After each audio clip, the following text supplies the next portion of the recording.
Catherine?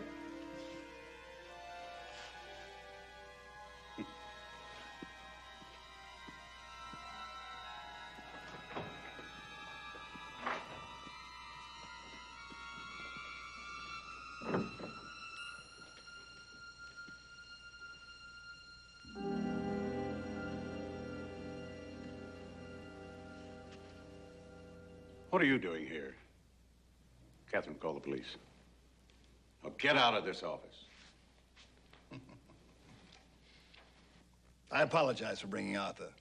I admit he's something of a cliche, but I wanted to be sure we would have our little talk. We've already had our talk, Poole. The answer is still no. Now get out. I don't understand people like you, Lanier. I offer you a bona fide partnership. And you don't just turn me down, you treat me like some sort of pariah. That's not sociable. What do you think, Arthur? Sit down, Catherine. I regret the use of violence, but on occasion it does serve as an attention getter. You don't scare me, Poole. Arthur, I still don't have his complete attention. I'm a reasonable man, Lanier. I believe in talking things out. Oh, go ahead. Maybe he'll miss. Get your hands off me. Oh, I forgot. The notorious Mr. Poole is now a legitimate businessman and doesn't have a gun. Help him up. Now, wait a minute, McMillan. You're not going to try and make something out of this, are you? I said help him up. Oh.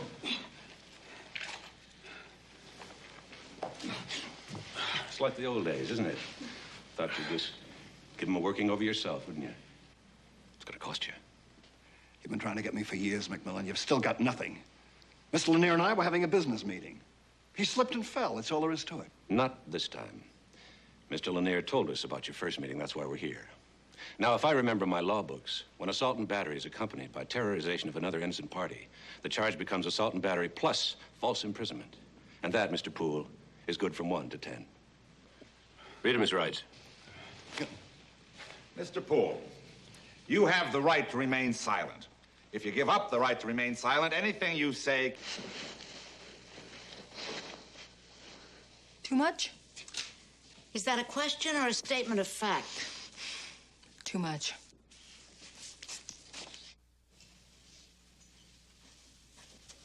All right, Mildred, are you ready? Too sophisticated?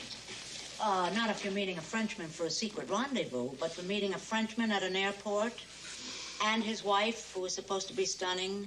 Yes. And rich. 1 out of 2 ain't bad. What am I gonna wear? Oh.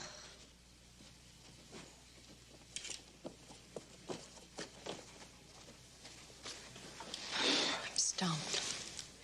Listen, I don't know what the big deal is. I mean, Jacques Arnaud is just another cop, only with a French accent. He's a dear friend of Max. He just married Maggie Sinclair. You know who she is.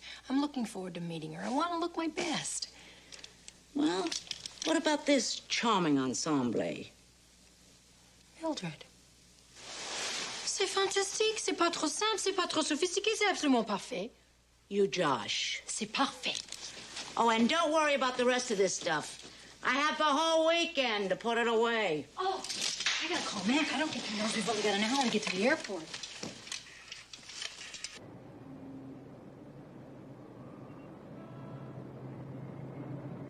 Well, I wish we could pin him with a lot more, Mac, but at least we've got something.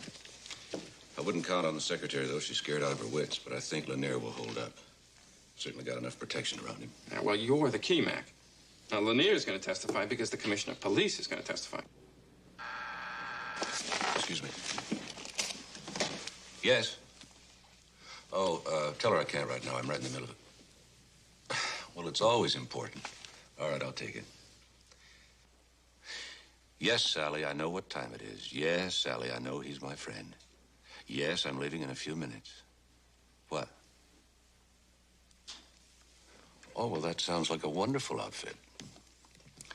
Right, I'll meet you at the airport. Goodbye. Sounds like you've got an appointment. And so do I. Look, we can touch base on this later in the week, Mac. Thanks for the visit, Frank. And this time we're going to nail Poole. Bye, sir.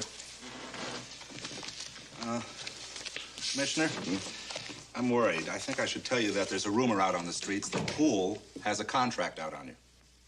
I think it's true. Well, I certainly wouldn't underestimate Mr. Poole, sir. I better get going. You know, it was just about a year ago that Inspector Arnaud was here, wasn't it? International Police Conference. Well, give him my regards, would you? Shall I also convey that sneaky little look? Oh, well, I was just thinking about the inspector getting married. Didn't he say last year that he was going to stay a bachelor no matter what? Sure, he said it. I think he believed it. I think I'll walk with you.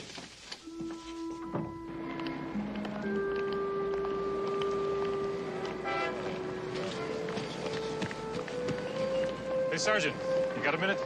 See you later, sir.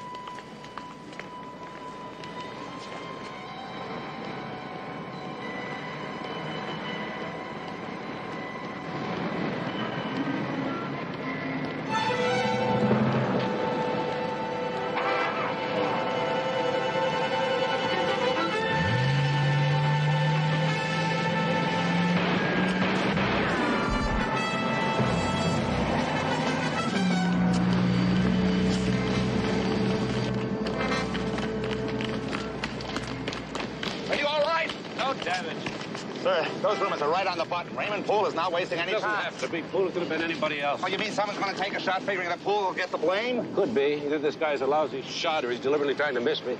Well, maybe Poole was only trying to scare you. His usual tactic is around a diamond time, isn't it? But if he wants to do more than scare you, sir, the airport's going to be a very good place to try again. If I go to the airport, Poole may try to kill me. But if I don't go to the airport, my wife definitely will.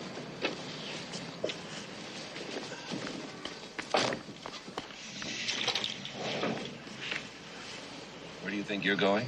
To the airport? All right. But on one condition. Not a word to Sally. Commissioner, I promise you, Mrs. McMillan won't even see me.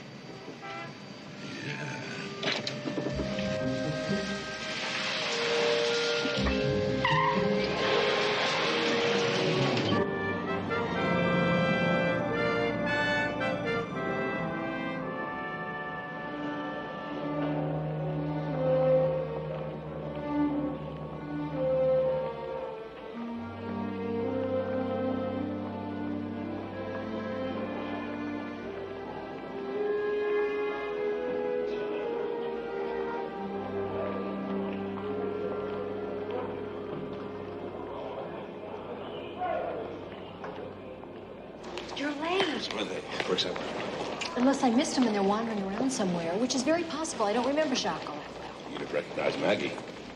Because she starts traffic when she gets off the plane. You know how it is. Beautiful women always go for cops. I think I like that. Hey! You, Sally. Mac, Sally, may I present my wife? How do you do? That word still sounds strange to my tongue. Maggie, Sally. Mag. You know, I think we have the beginnings of a vaudeville team. But of course. Well, what do you really think of this strange mixture? Terrific. Vin ordinaire, le champagne. Oh, no. Well, what the inspector very gallantly neglects to tell you is that I shamelessly pursued him, didn't want to have anything to do with me. And you know why? Because I'm the vin ordinaire in this marriage.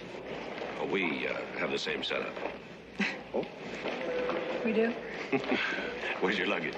Ah, the porte à gate there. It is good to see you again. And you, Jacques. Oh, tout va bien. Tout va très bien. But that's good. That's good. Except one thing. There remains the task of facing my new father-in-law. Don't tell me he still doesn't know you're married. Oh, he knows it all right. The question is, will he get over it? Apparently, Monsieur Sinclair does not take kindly to a fait accompli. Well, that's why he's not here. Yes, Justin R. Sinclair, renowned industrialist, confidant to presidents, diplomatic representative to nations large and small, is home pouting. But don't worry, I will have him purring like a kitten by sundown. And, oh, he doesn't know it yet, but he's going to give us a really super party on Saturday night, and you will please come. Yes, you're on. Good. Ah, good. Eh, Potter! But Why is he following us? Who? Sergeant Enright. I spotted him before, sort of flitting around, hiding behind things. Why is he acting so funny? Well, he's just checking on something. I wouldn't pay any attention to him. Oh, that's all it is. Thought maybe he had a problem or something. Well, there's just one. Keeping out of sight.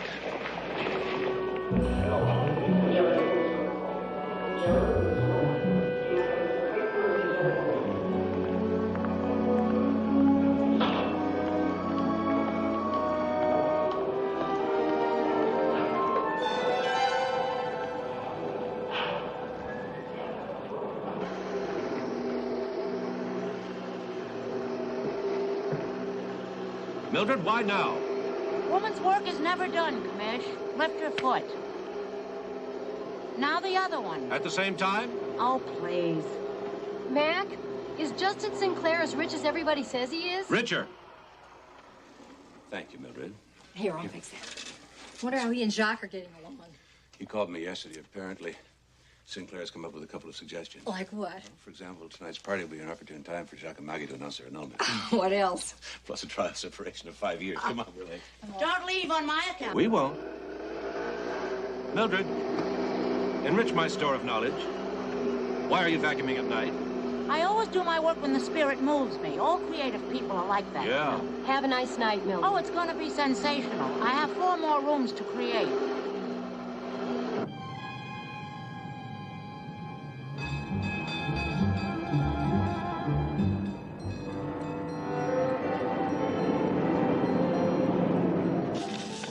How was your day today? Oh, the usual. You know, I met Sinclair a couple of times. Seems like a stubborn old bird. I'll bet Maggie's got him wrapped around her little finger. You know, it's really odd, two people like that. Jack and Maggie pairing off. French cop, jet-set heiress. Man. I've always heard that Maggie was rich and spoiled, but you know what? I think she was lost until she met Jack. Mac. On the other hand, Jacques probably was living in a vacuum. Mac. Huh? I know. Well, what? You don't have to throw the paper in the back seat. I know someone tried to kill you. Oh, that. Oh, that. How can you act so casual? He was only trying to scare me. You know, I wish you were in a safer line of business like tax law. Raymond Poole is not entirely stupid. Anything that happens to me would end up in his head, and he knows it. Now, how do you know that he is as logical as you are? He could end up in prison, and I could end up in basic black. Sally, Raymond Poole is extremely logical. Take my word for it.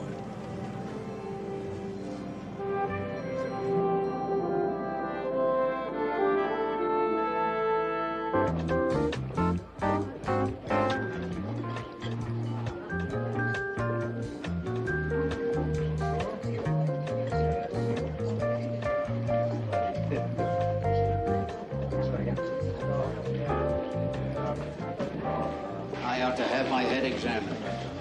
How did this thing turn into a celebration? You're always look sweet. Well, at least he's consistent. Mm-hmm. So's a shark. Well, let's get back to the problem. Jacques, this business of yours, Justin. where does it go? Justin, you promised to give Jacques the night off. I never claimed to keep all my promises, particularly where a man's future is at stake.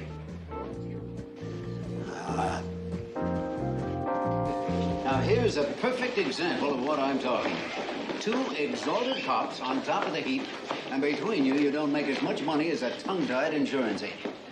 That is exquisitely subtle. I think, sir, you're underestimating the graft. Well, all I'm really trying to do is to point out that Jacques has a few responsibilities now. He cannot play Sherlock Holmes and be married to Maggie Sinclair at the same time. So far, so good. All right, I'll put it another way. I am 73 years old, and maybe I'll get to be 74, but the doctors aren't all that Daddy, sure. I really wish you wouldn't talk like that. I am talking like that because there are times when these things need talking about. Eileen here has been running Sinclair International for the past 6 or 7 years, and doing a damn fine job. Now, you and Eileen get along very well. You always have. Now, when I go, my share of the company is going to be put in your lap.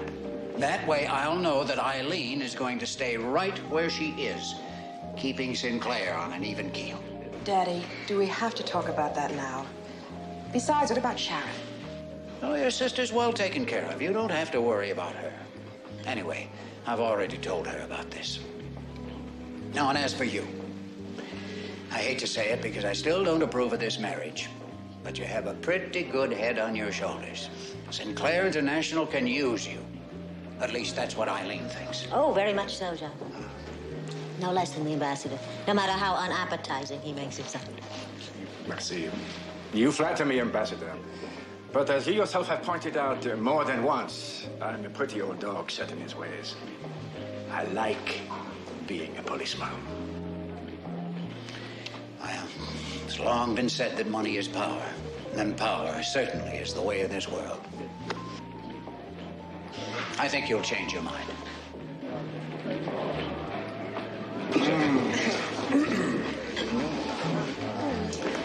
I think we ought to toast to the new majority stockholder of Sinclair International. And to the next tycoon. No way.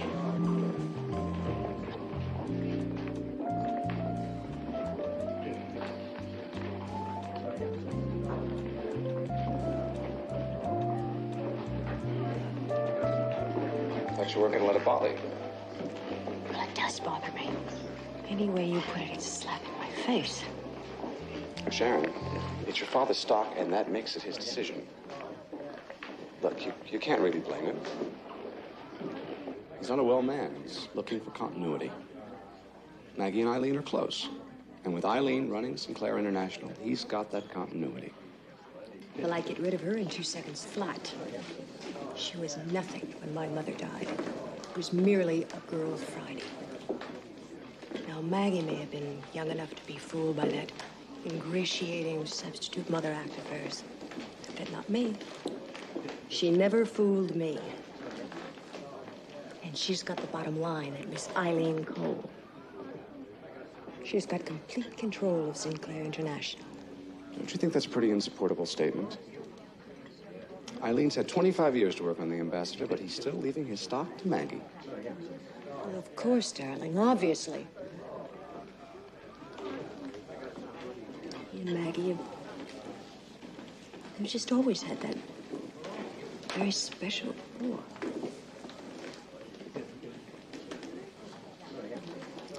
And what do you think is going to happen when my father does die? Eileen Cole is going to play her just like a violin. You really do have a flair for the dramatic, Sharon. You see plots and intrigues everywhere. Anyway, what difference does it really make? After all, I'm legal counsel to Sinclair International. You're only one of 50 of them, darling. And you've got enough money for 2 lifetimes. Why don't you sit back and enjoy the one you've got? Confessions of a boneless man? Oh, you don't know what it's like to fight for anything. Oh, yes, I do.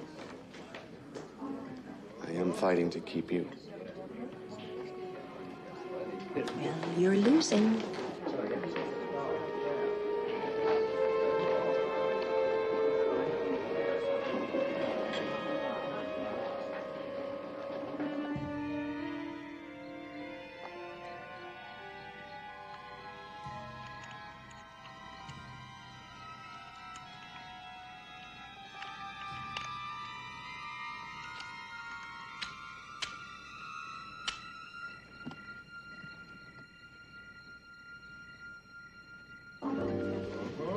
Tasted these spinach puffs? No. Oh, they're so good. They're so many little creamy things. I'm going to gain 20 pounds. Why don't I get you a valise? That reminds me, I had the most fantastic idea. Why don't we go visit them over Christmas? Who? Jacques and Maggie. Who else? They live in Paris. I know they live in Paris. That's the whole idea. Christmas in Paris. What an inspiration. And it just came to you. Well, we would have a free place to stay. In other words, having extracted an invitation from Maggie, you have launched your campaign. You might say that. Mrs. McMillan, would you do me the honor? I'd be delighted. Guard this with your life. Oh, look at that.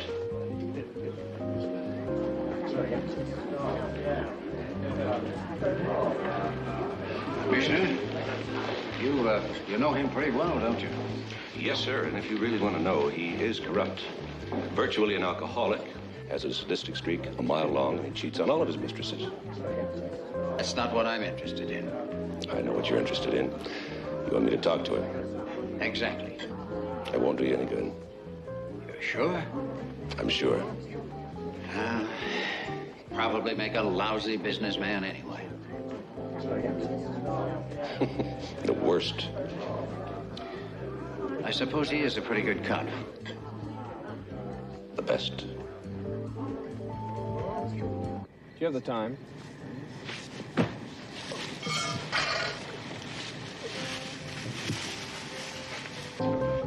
Well, did you launch the campaign? I was fantastically subtle. Of course, he picked up anyway.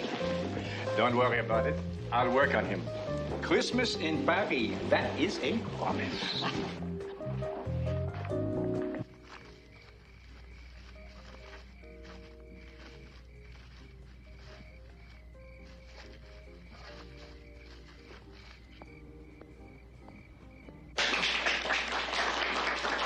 With my plate? I don't know. You don't know? I'm gonna have to start another one. Will you guys excuse me?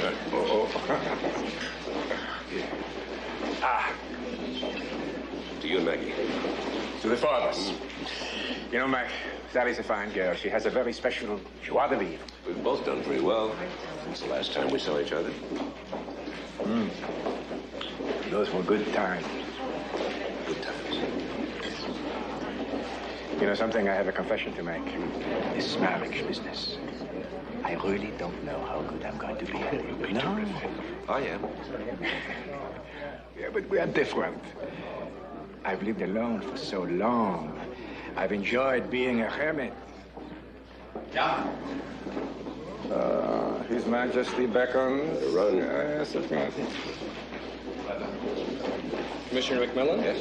Mrs. Arnold would like you to join her on the terrace. Oh, thank you.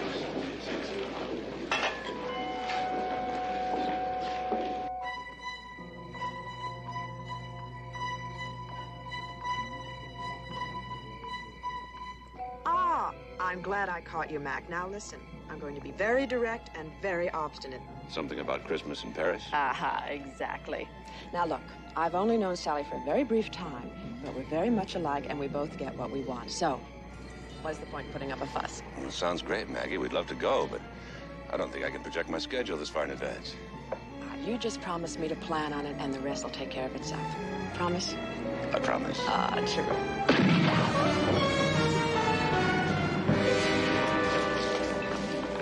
Somebody get a doctor.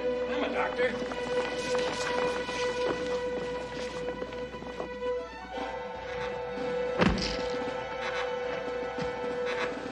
Marion, my bag's in the car. What happened? Maggie?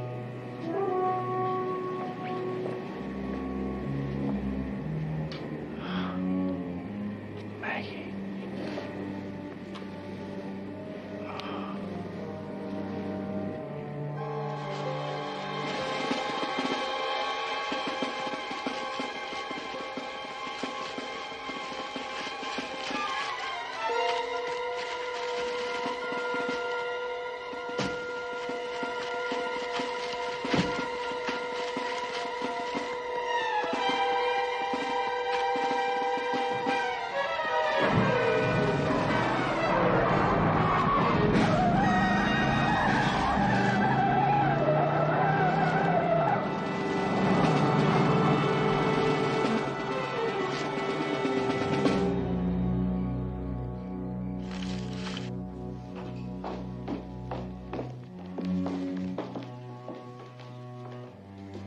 Who's in charge here? I am, sir. There was another waiter here. He's blonde, average build. Where is he? I don't know. I don't have anyone who looks like that, sir. Ma'am. She's gone.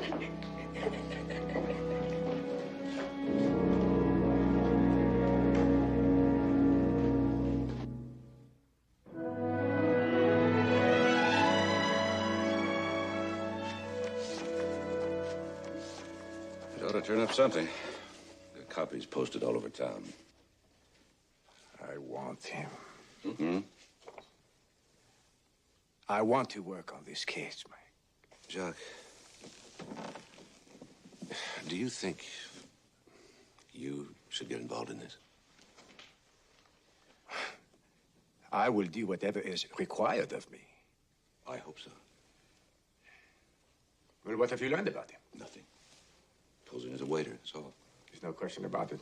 That business of drawing you out onto the terrace was deliberate. I didn't get it at the time, but Maggie wasn't expecting me out there. She said, "I'm glad I caught you, Mac." She wouldn't have said that if she was expecting me. It's quite an operation. One man guides you into the target area, and the other man is waiting. Chances are they got away together. It's my fault. It's not true. I didn't take Raymond Poole seriously enough. Mac, you know as well as I do that in this business, one doesn't jump into bed and hide beneath the covers each time one's life is threatened. It's not your fault. I must be going now. Sally will be along in a minute. Why don't you have dinner with us? No, I'm having dinner with St. Clair. It's a difficult time for him, too. Jacques, it's none of my business, but we all carry our grief differently, but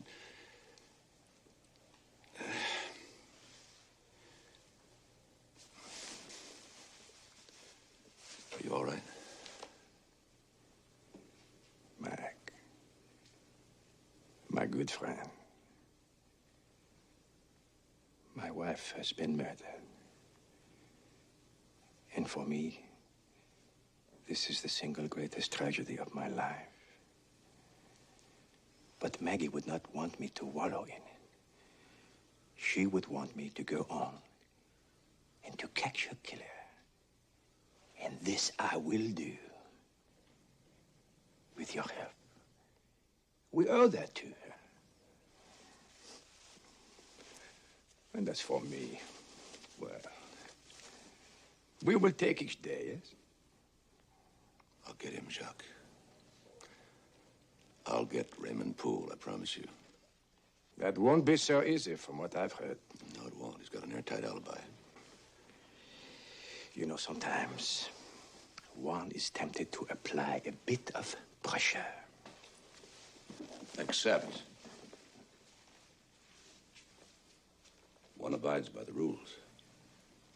Well, of course. And I know back in Paris you're used to doing things your own way. But here I'm out of my jurisdiction, right? Don't misunderstand. I want your help very much. I understand perfectly. When I am a guest, I always abide by the rules of my host. That's all I ask.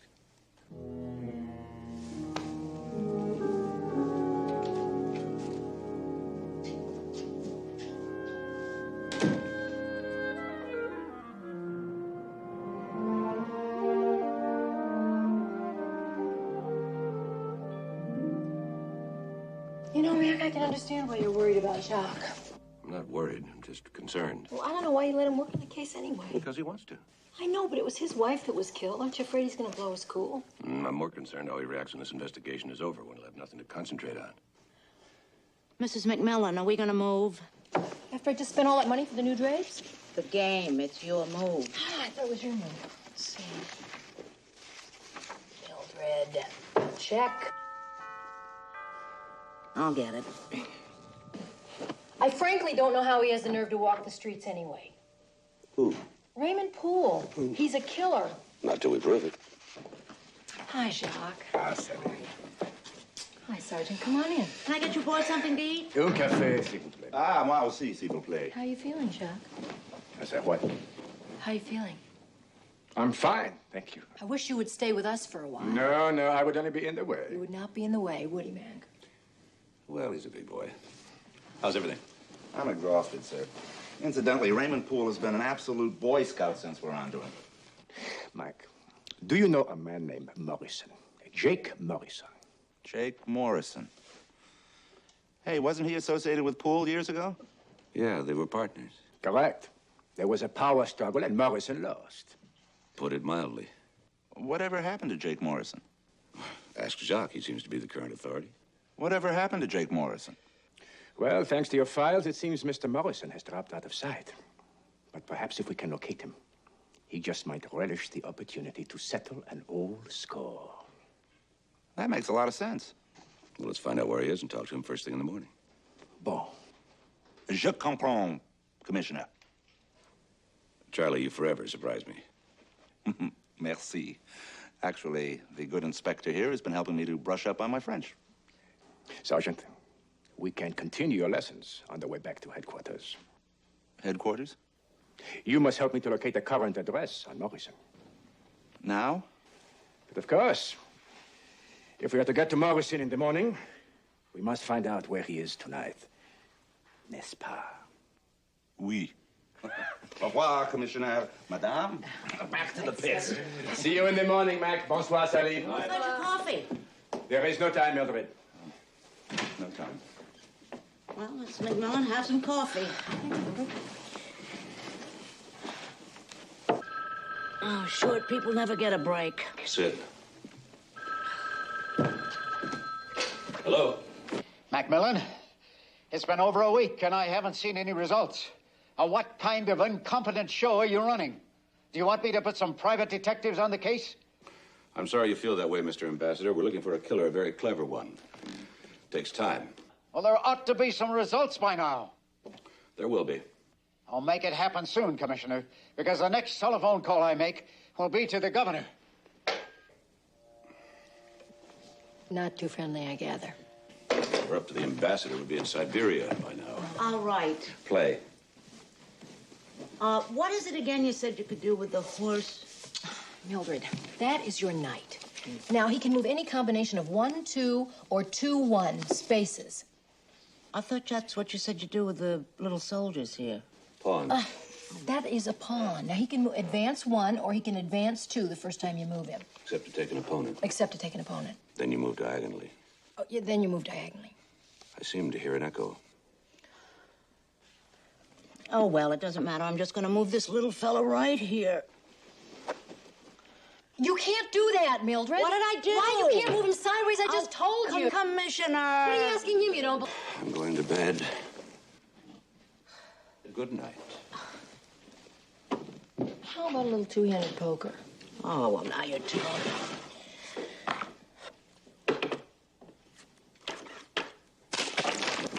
I'm going to bed.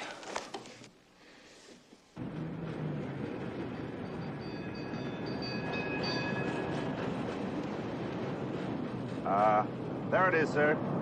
Where's Jacques? He said he tried to meet us here. You're sure this is the address? Yes, sir. I wrote it down. 1210 Grove Street. Jake Morrison? Well, if it is Jake Morrison, sir, it's quite a come down for a big-time racketeer. Or maybe it's a new and beautiful Jake Morrison, huh?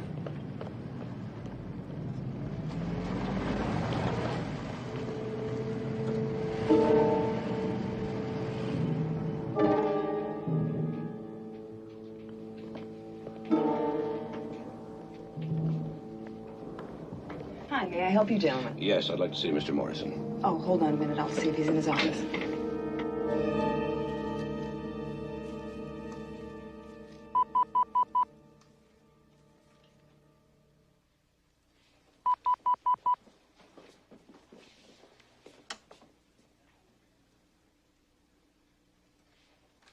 McMillan, what the hell does he want? It ain't gonna be a rubdown. Get out of here.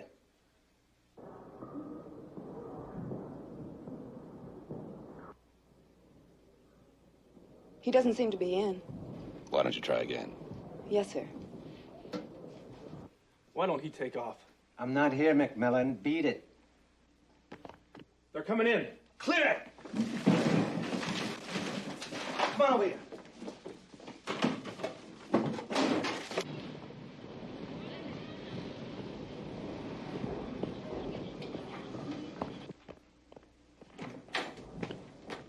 Where's Morrison? Can I help you, fellas? Where's Morrison? Jake, he must have left here about a half an hour ago. About a half a minute Hey, ago. where you going? Morrison ain't here!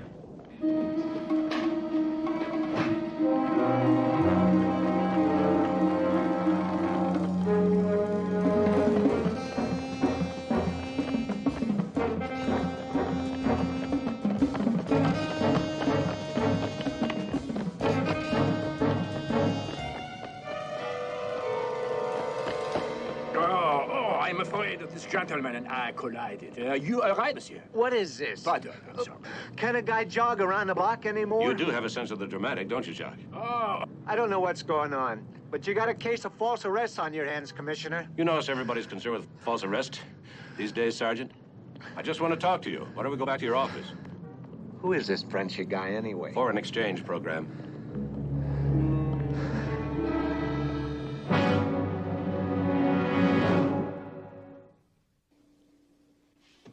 Hitman? What are you talking about, Hitman? What would I know? Because you're smart, Jake. You keep your eyes open. Hey, look, I've been out of the big time 7, 8 years now. If Ray Poole wants to slug it out with the cops, let him make the papers. Me, I'm flying straight these days. I don't know from nothing.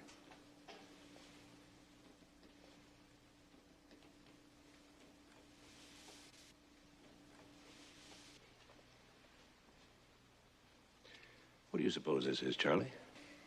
Well, sir, if I didn't know that Mr. Morrison was flying straight these days, I'd say it was a betting ticket. Come on. That's a plant, and you guys planted it. Did you plant it, Charlie? No, sir. Jacques? Are the numbers in French? No. It is not mine. Must be yours, Jake. All I know is you hear things on the street. No one's holding you to anything. The word is that Poole brought in this guy from out of town.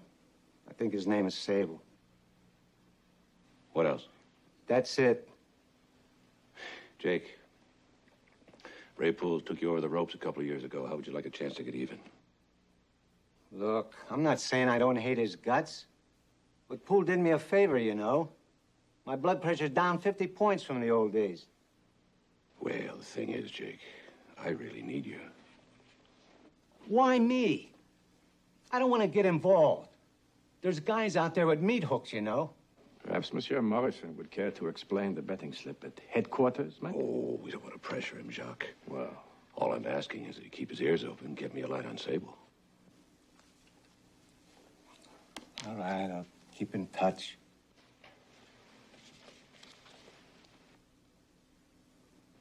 You bet.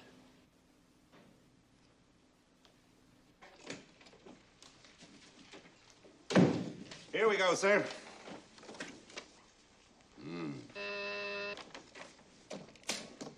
Yes? Send him in. We finally got something on Sable out of Chicago. Full name, Thomas NMI Sable, born in Cleveland, age 30. Record you wouldn't believe, in and out of everything with a wall around it. may I? Yeah. Quite a versatile killer. Knives, guns, explosives, even hit and run. Animal. Is there a photograph? Chicago's trying to dig one up, sir. It should be here no later than tomorrow. Yeah, well, there's nothing more we can do. You coming to dinner, aren't you? No. Huh? I'm going to do better than that. Ha ha ha ha. Sally finally got you. She's a very persuasive woman. You just don't want to miss anything. Well, something like that, yes. You can't come.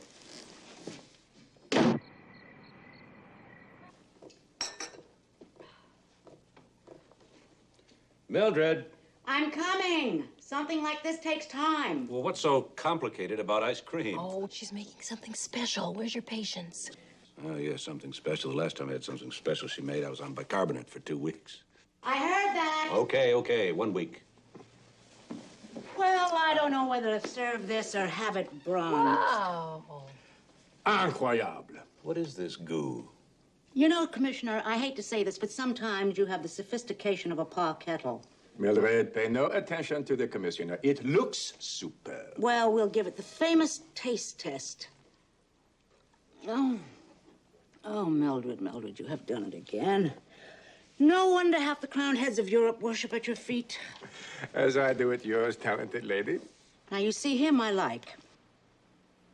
Whatever happened to good old ice cream? Mildred's being creative. Then let her vacuum something. This is English trifle, and it's delicious. I know what trifle is. I just didn't recognize it. Paw kettle, I told you. How about a little more for those who appreciate three-star cuisine? Superb, mes absolutement superb. Mademoiselle, may I kiss your hand? Oh, dear. There are rewards in this job. Bon appetit, Inspector. Merci. And bon appetit to almost everyone else. She's fantastic. She is for sale. Excuse me. Hello? Commissioner McMillan? Yes? I wonder if you remember me, Alan Joyce? Yes, of course. Good. My wife and I would like to talk to you. We think, well, that is, Sharon in particular thinks it could be very important. How about tomorrow morning in my office, say around 10:30? That'll be fine. Thank you, Commissioner. We'll see you then. Goodbye.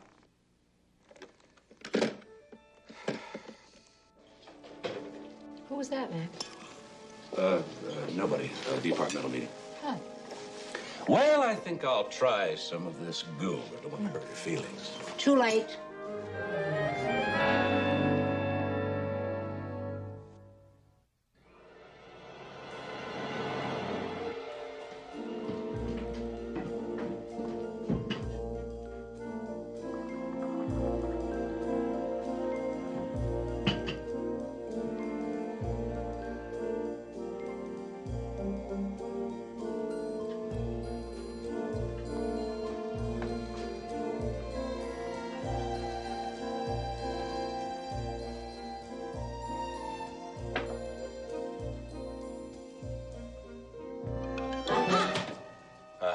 I see you have capitulated. I have not capitulated. I have, however, in a moment of weakness, decided to try it. Ah, well, very well. Tell me what you think, and don't spare my feelings. I think I'll have some eggs. Where are the eggs? Move over, Commish. I'll do it. How do you like your eggs? Mildred, I have been known to cook an egg or two in my time. In fact, on those frequent days when you have off, I have perfected a 3-star fried egg and a toasted muffin, which is, in a word, superb. Would you deign to let me toast the muffin? Won't you? Sweet. Ah, last one. One does not slice the English muffin. One separates it in two, thusly. Does one? How nice. Except these won't fit in our toaster. One puts it in the oven. Are we out of eggs again? Look in the 7-day meat keeper. One hesitates to ask why eggs are kept in a 7-day meat keeper. Oh.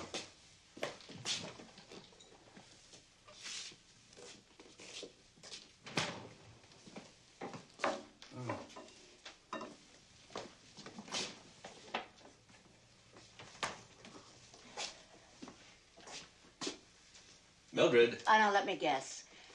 You are looking for the frying pan. Check. Under the sink.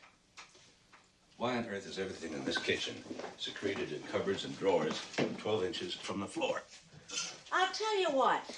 The next time you're out shopping for a housekeeper, get one that's 6'4", will you?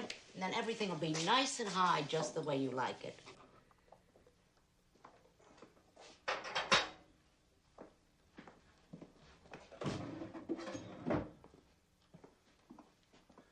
Is Inspector Arnaud up yet? Oh, up and out with crack of dawn. Want to know what he had for breakfast? No. Omelette a la Mildred. You know, he's quite a guy. And I don't say that because he thinks I'm talented, witty, intelligent, and attractive, and appealingly diminutive. But it helps. Oh, it don't hurt.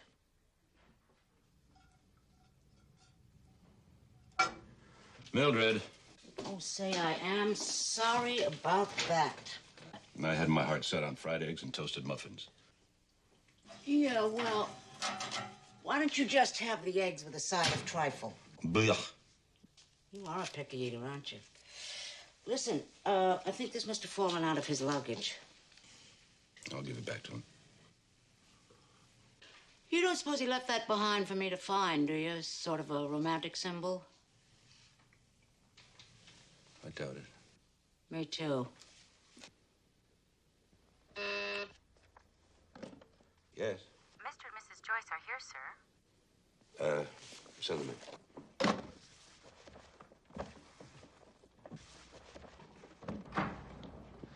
Morning. Good morning. I think you remember Sharon? Yes, nice to see you again. Commissioner? Nice to see you. Thank you. Please sit down. Thank you. Frankly, Commissioner, Sharon's the one who prompted this visit. But I guess you know the Sinclairs are a stubborn bunch. So I've heard. Alan takes most things a bit less seriously than I do, Commissioner. But I think these are well worth you looking into.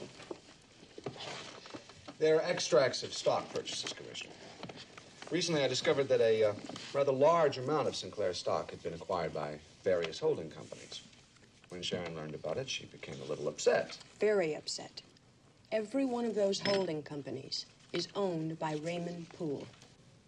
Poole? Why would he be interested in Sinclair stock? That's exactly the question. Why? Unless he's acquiring a voice in the company. A big voice. Well, I thought control of the company was vested in the family. Well, that's true, but it's a very divided family, Commissioner. Myself and Eileen Cole. My father really isn't a factor in this. Eileen administers his stock. But with his 20% and Eileen's 8%, Miss Eileen Cole has a great deal of power. Are you trying to tell me that Miss Cole is quietly selling off her father's stock? Of course. The same stock that Raymond Poole is buying up just as fast as it hits the market.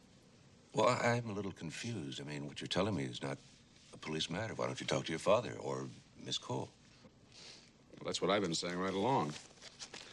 I still think that Eileen Cole ought to be given a chance to state her case. I am not interested in what Eileen Cole has to say. I'm sure you understand, Commissioner, that I am not fond of Eileen Cole, but that's not the point. I am convinced that she is no less responsible for Maggie's death than Raymond Poole. That's a very strong accusation. Not really. Not if Eileen Cole and Raymond Poole are conspiring to take over the company. You see my point, Commissioner?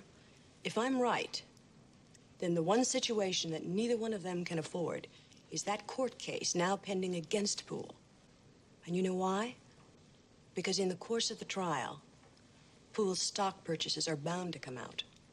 And you know what's going to happen to Sinclair International when that hits the market? The whole bottom's going to drop right out.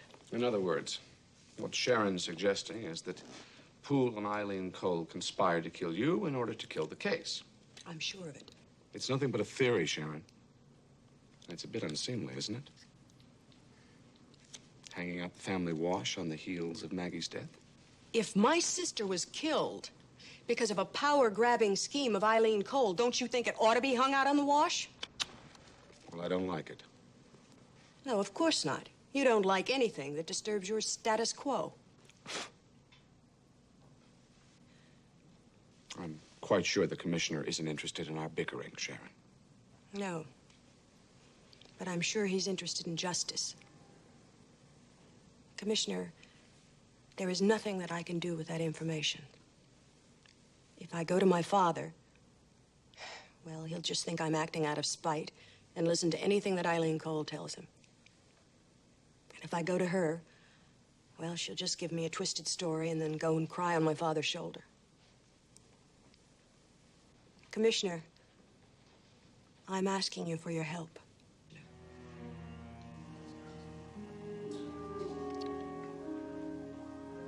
May I keep these? Of course. Thank you, Commissioner. Yes, indeed.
Let me see your license. Oh, it's you, sir.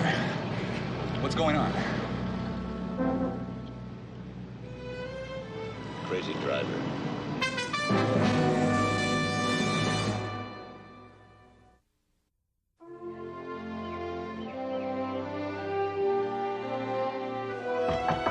Yes. Ambassador, Well, I'd like to talk to you. unless you can show some progress, there's nothing to talk about. You shouldn't be up, Jason. Perhaps I've come at the wrong time. Nothing wrong with right now, nothing wrong with me. Well, you're not going to prove anything by standing out. The doctor wants you off your feet. What can he be expected to say? He's paid to make mountains out of molehills. Oh, don't worry about me. This is just one of those little scares that God likes to throw at 73-year-old men. What did you want to see me about, Commissioner? Well, actually, I wanted to talk to you both. What do you know about Raymond Poole? Well, I know he's the lowest form of reptile on this earth. Are you aware that he's been buying up Sinclair stock? Poole? Well, there's no way of controlling the sale of common stock. Now, I'm sure you're aware of that, Commissioner. Frankly, it's been suggested to me that he's been buying family-owned stock. That's a lie! A lie! Do you hear me? Anyone.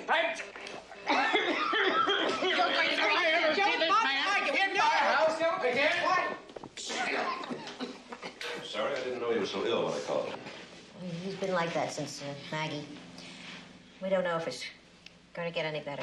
Why don't we go into my office? It's just in the other wing.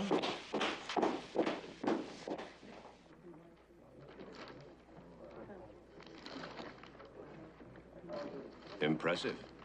It's an unlikely place to headquarter a company. But the ambassador likes to know it's close. Even though he rarely visits this part of the house.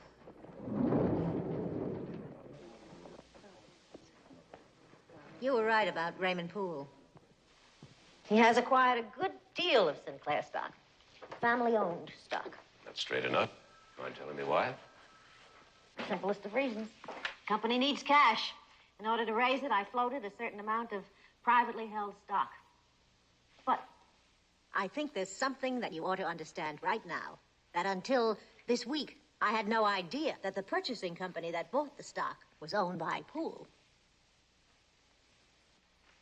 Let's get down to brass tacks, Commissioner. You wouldn't be here unless you suspected some sort of conspiracy between Poole and Sinclair International. And more specifically, between Poole and me. Well, no such conspiracy exists. If it did, I could easily have manipulated the sale of the ambassador stock rather than my own. The money paid for the stock has been turned over as a personal loan from me. As for Raymond Poole, well, he seems to be investing pretty heavily in the market these days. He's simply happened to invest in Sinclair International. That's all there is to that. I'll say one thing, Miss Cole. If you were planning on taking over the company, this would be a pretty poor way to go about it. Commissioner, there's nothing in this world that I would do to hurt Justin Sinclair. We've had a long and unique association. It's coming to an end. When he goes, I'm going to make Sharon Joyce very happy. I'm going to leave without a word. She did come to you, didn't she?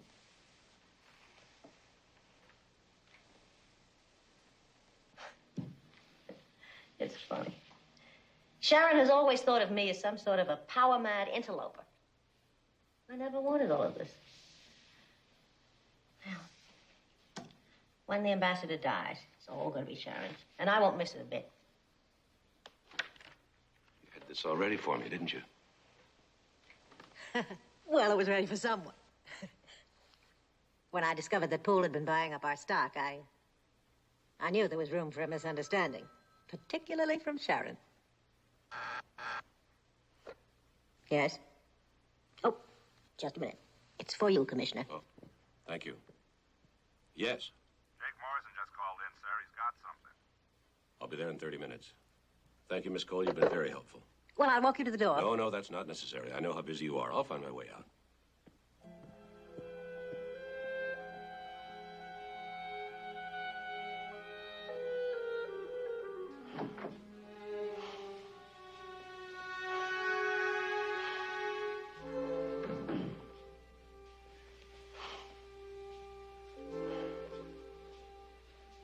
How you feeling? Never mind me. Has McMillan gone? He just left. I think you're being a little hard on him, Justin. He's doing his job. Accusing us of being in cahoots with Raymond Poole? You call that doing his job? Oh, it's all been taken care of. He made an honest mistake. If I thought a man like Poole owned 5 cents worth of Sinclair, I'd never get another night's sleep. I don't want you to do anything. So just take care of yourself.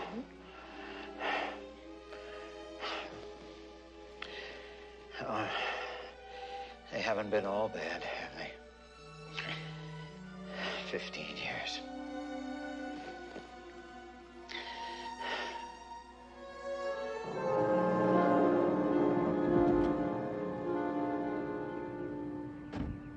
Granary? That's Jake's new lifestyle, sir. Any sign of Inspector Arnault? No, sir, not since this morning. He mentioned something about renting a car. I think he went on out to the cemetery, sir. Oh.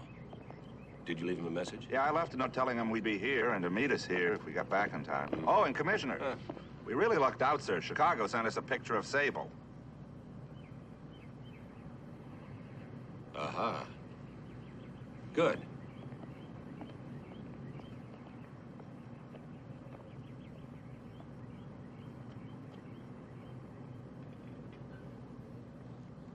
Commissioner? Here. Ah, thank you.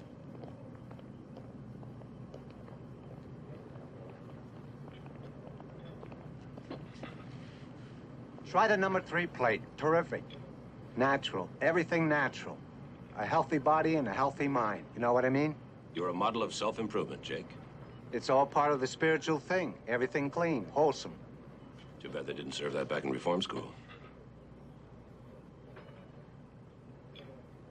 I got a little something for you, but there's no guarantees that go with it. Yeah. 23 Castle Street, apartment 4J. That's all I got. That's all you got? That's all I got. We'll see you again, Jake. Do me a favor, huh? Don't make it too quick.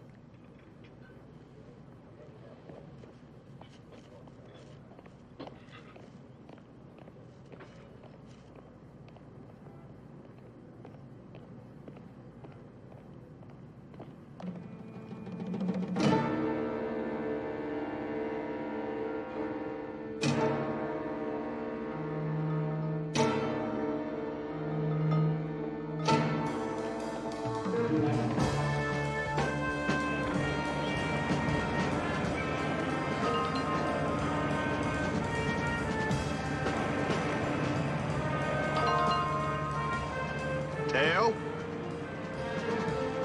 Let's find out.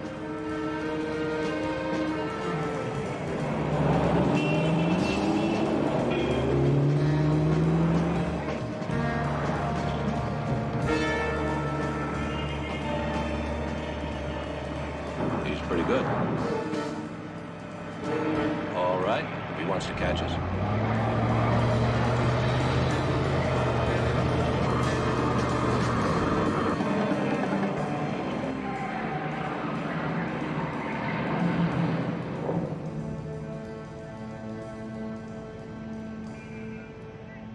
Maybe he lost us. Either that or he's pretty smart. One way or another, we can't sit around here all day.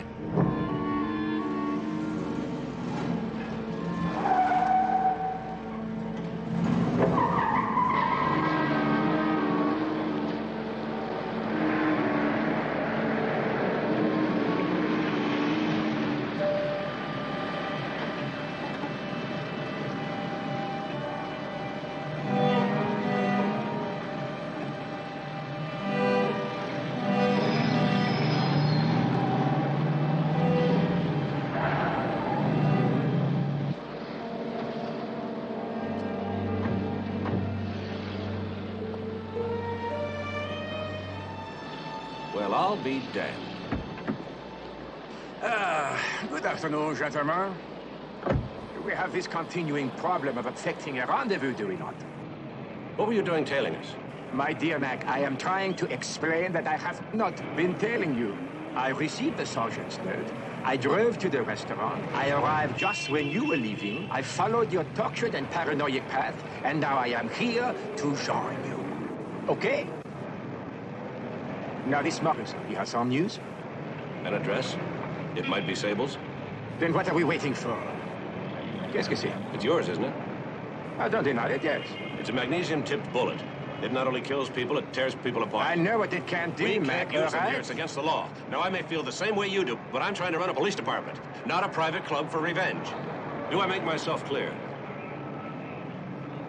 Sergeant? Could you check the clip for me, if you please? They're not mag tips, sir. They're straight slugs. Mac. This one is a souvenir. I've had it for years. I'm sorry. Ça ne fait rien. Well, let us go, huh? No, no. Your car. Mine costs 12 cents a mile. The French?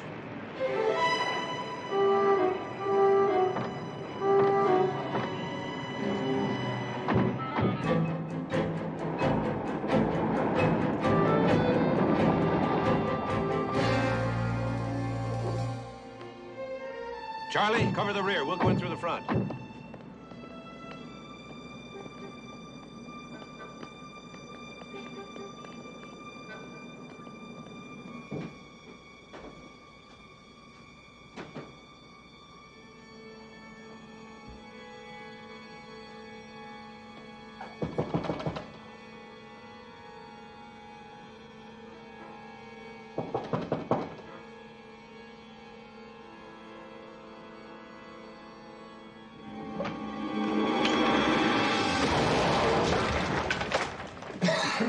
You all right? Yes. We just heard from Mr. Sable. What was it, Mac? Hand grenade. Opening the door primed it. Not the most original booby trap ever made, but pretty effective. Seems I owe you something, Mac. Thank you. One thing certain, Sable didn't set this up by himself. Morrison? Let's go pay him a visit. Me? How do you figure me? Because you're the guy that sent us there. That's crazy. You think I'd set you up and still be sitting here? I'd be in Alaska by now. Not if you didn't expect us to live.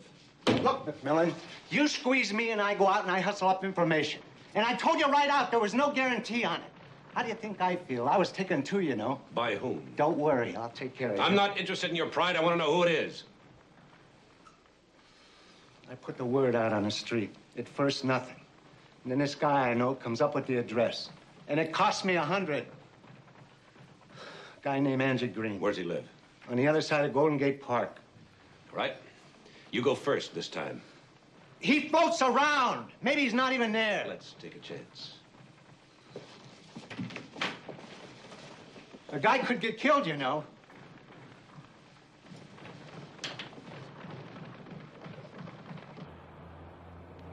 Thing I can't figure out is this guy's been solid. He comes to you with something and you go with it. I know Angie Green.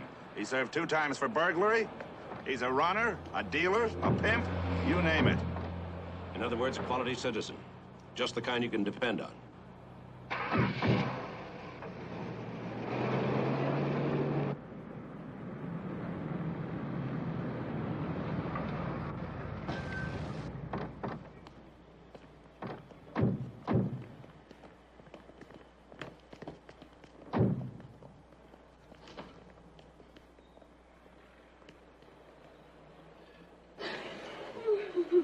Excuse me, please. Angie Green? Yeah, that's him. Not very popular, was he? Who's she? His girlfriend. She lives here. You're the police? I called the police. Yeah, what happened? She came home from work a little while ago. Found him just the way you see him. She started screaming. I came in. Then I called the police. Mac. Yeah. We'll have the lab cab ticket. What's wrong? The waiter at the party, who was missing, remember? He was tied in with Sable right from the beginning. Right up to the end. Yeah. Let's take a look around.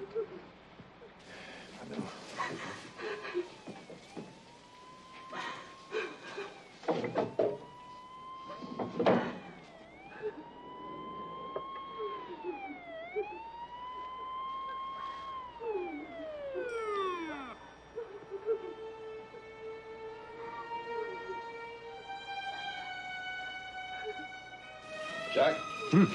Find anything?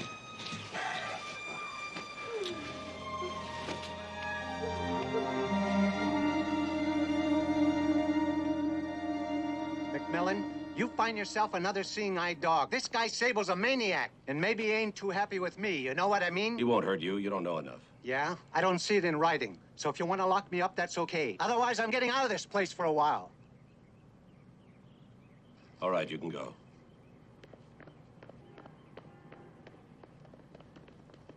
Two links to Sable, and they both turned out to be Angie Green. Now he's dead. Back where we started. Yeah. We have nothing. Let's go back to the office. No, you go ahead, Mac. I have the rental car to pick up, and perhaps I'll walk for a while.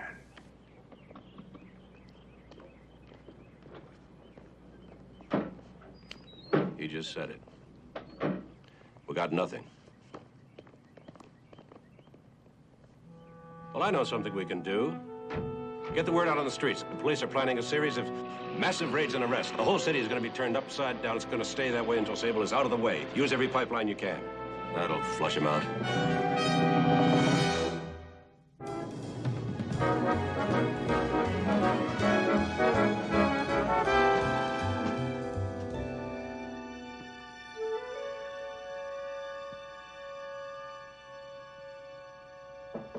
Yeah? Commissioner? I put the word out on the street, sir. Within an hour, any punk willing to sell a rumor for $10 will be spreading the word that Sable is a very hot ticket. Good. Maybe we'll get lucky for a change. Yeah, maybe. Anything from the lab on Angie Green?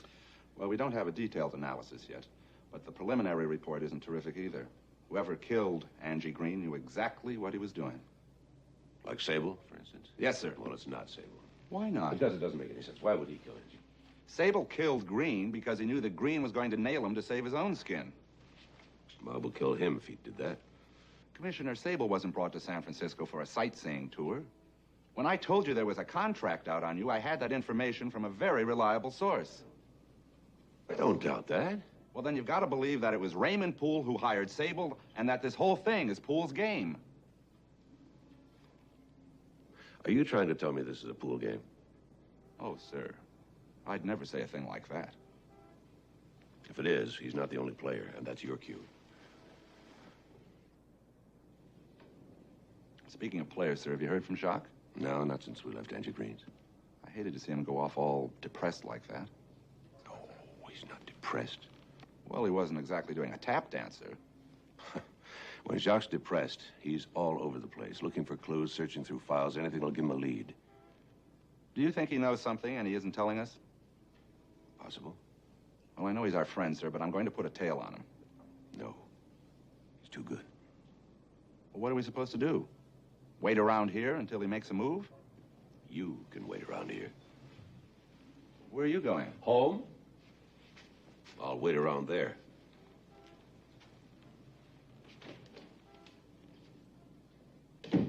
Pool game?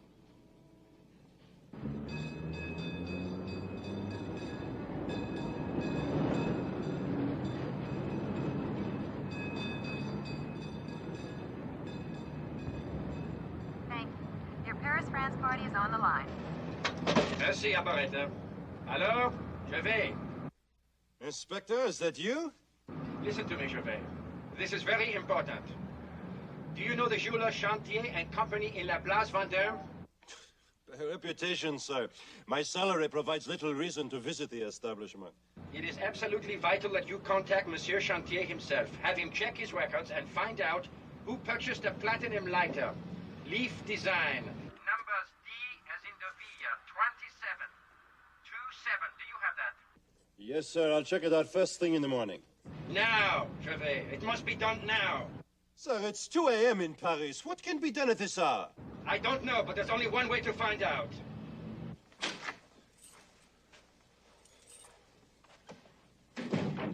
Hi. Hi. You're early. Uh-oh. Looks like I'm in for a long, moody evening. What happened? We were close to something. Really close. Now I'm back to square one. Well, shoot. Where's Jacques? Well, he ought to be along in a minute. You know, you were right. He is amazing. I can't believe the way he's taking everything so well. I don't know. He's too quiet. He defers to my authority. He's always there. He's not like him. I'm afraid that he'll go off like a time bomb once all this is settled. He's a pro. You told me that yourself. The shock is beginning to wear off. He's getting, I don't know what it is, angry. I don't know. It scares me. I'm beat. You want a drink? Yes. Triple martini. What's for dinner? Funny you should ask about dinner, Commissioner. It's only 5 o'clock. Go get the drink. What's so funny about that? Well, last night I said, Mildred, lift these people on wings of your culinary genius. And what was the result? A 3-star trifle. I know. Crowned heads of Europe and all that. But tonight I didn't have the call. You didn't have the call. I didn't make dinner. No dinner. Well, of course there's dinner. It ought to be here any minute. You are not going to say... Fender's Fish and Chips. She said it anyway. Fender's Fish and Chips.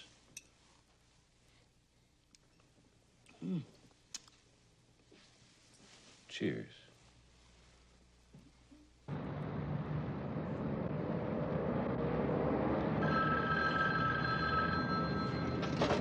Hello?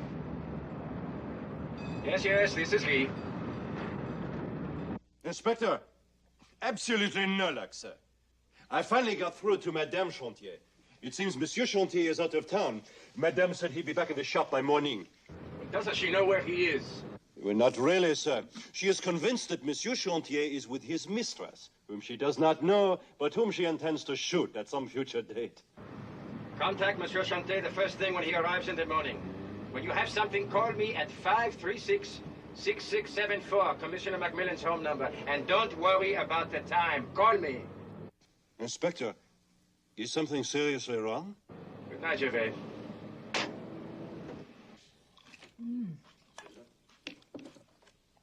Is it that bad? It's not that good. You should have stuck with a salad like me. What'd you expect for $5? For $5, even ptomaine would be chewable. Okay, I'll get something to wash it down. I'll get. Hello? Who is this? It's for you. Who is it? Mac and Sable. Sable.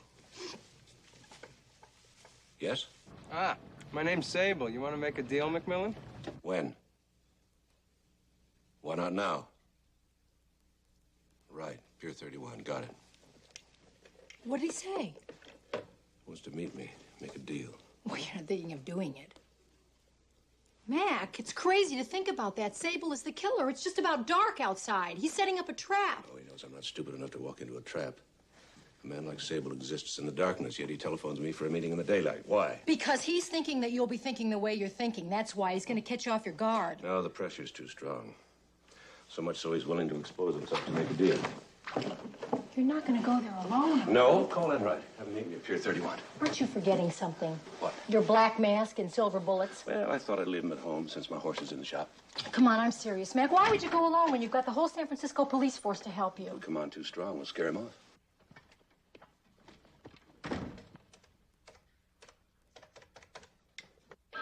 How could Red Riding Hood have been so very good and still kept the wolf from the door? Father and mother, she had none. So where in the world did the money come from? Pray let me ask it, who filled her basket? The story books never tell. Bum, bum, bum. They say that she was the nicest of girls. Bum, bum, bum, bum. Come on, Sergeant.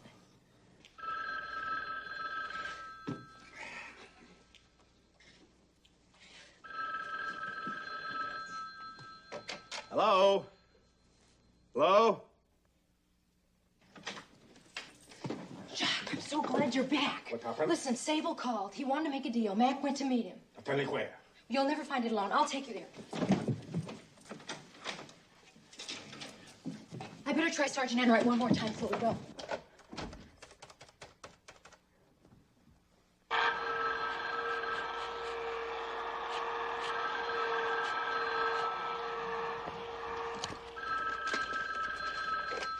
Hello? What? Yeah, I got it. I'll be right there, Mrs. McMillan.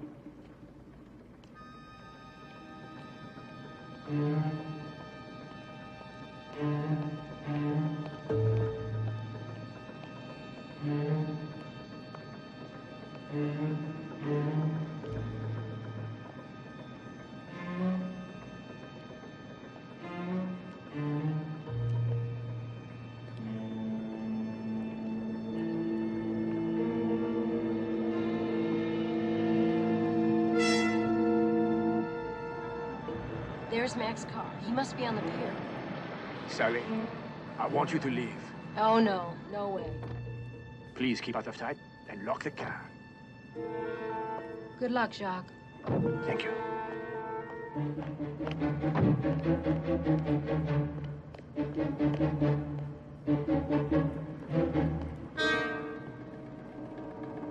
Hey, Mac! Look out!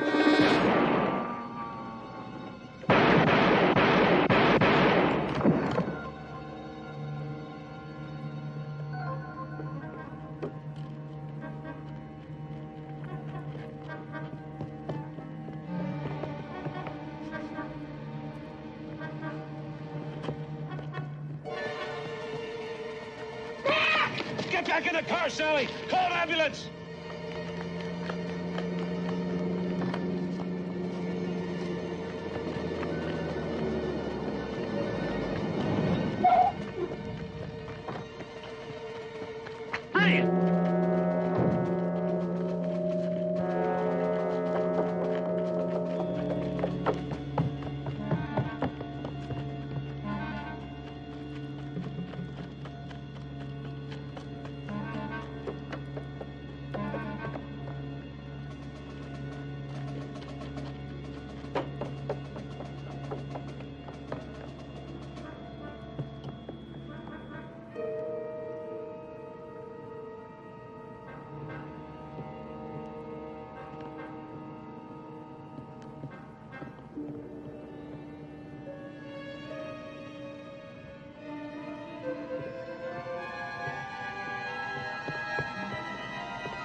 Drop it! Commissioner, Mrs. McMillan said that she and Inspector Arnaud were on their way here. Where are they, sir? She's back at Pier 31. She's all right, but Sable here just shot the inspector. Wait a minute, I didn't shoot anybody. You got it all wrong. I saw it. You didn't see anything.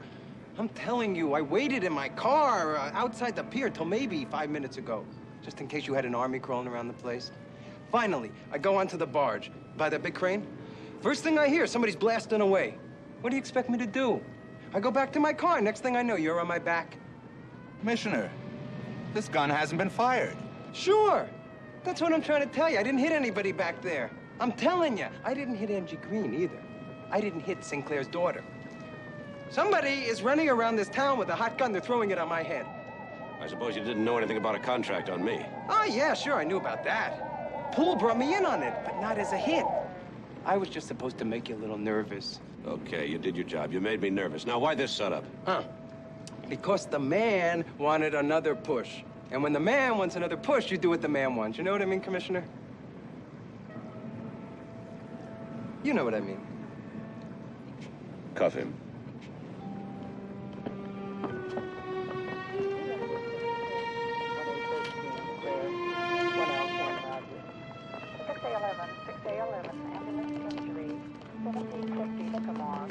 gonna make it? We don't know yet.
Intensive care.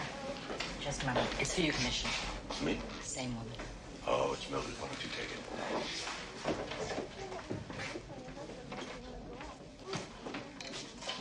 Hi, Mildred. Wait a minute. Do you have a pencil and paper I could borrow? Sure. We don't know yet. We're still waiting to hear. Okay. Uh-huh. Slow down low. Lighter? Do you leave a number? Okay, I'll call you if anything happens, okay. That was Mildred. She just got a call from Paris. Somebody named Andre Gervais. The Jacques' assistant. I've met him. How would he know Jacques was hurt? Well, he didn't, not until Mildred told him. Now, the way Mildred explains it, Gervais was returning Jacques' call. Jacques had asked him to check on something, a lighter. He said it was very important. A lighter? A platinum lighter. Now, he described it to him. He told him to go to an exclusive jeweler's in Paris and check it out. He did. Now he's got the information, but he doesn't know what to do with it because Jacques can't talk to him. He thought maybe you might be able to help him. I have no idea. Whatever it is, it has to do with Maggie's murder. Well, I think Jacques has stumbled onto something. Maybe it has to do with... Did Gervais leave a number? Yeah, Elise 9333. Nurse, may I make a phone call, please? Yes, of course. Operator. Yes, I'd like to make a call to Paris, please. Elise 9333. Person to Mr. Andre Gervais. Yes, this is a police emergency. This is Commissioner McMillan calling. I'd like the call charged to my office, extension 4321. Remember this a minute. Nurse, may I see Inspector Arnaud's personal effects, please?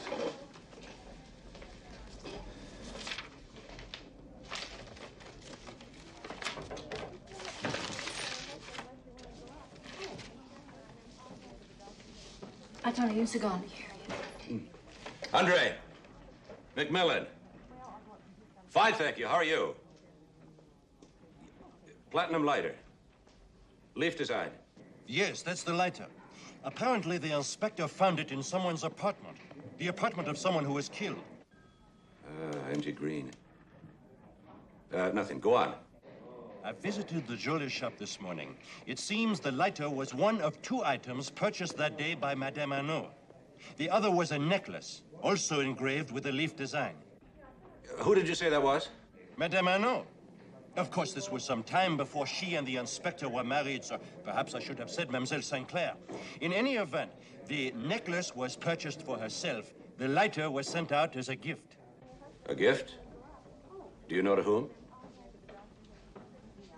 Oh, you're sure? You're not mistaken. Well, all right, thank you. What? Yes, I'll let you know. Yes, thank you, Andre. Goodbye. He's not mistaken about whose name. Doctor. Oh, Commissioner, we got the bullet out.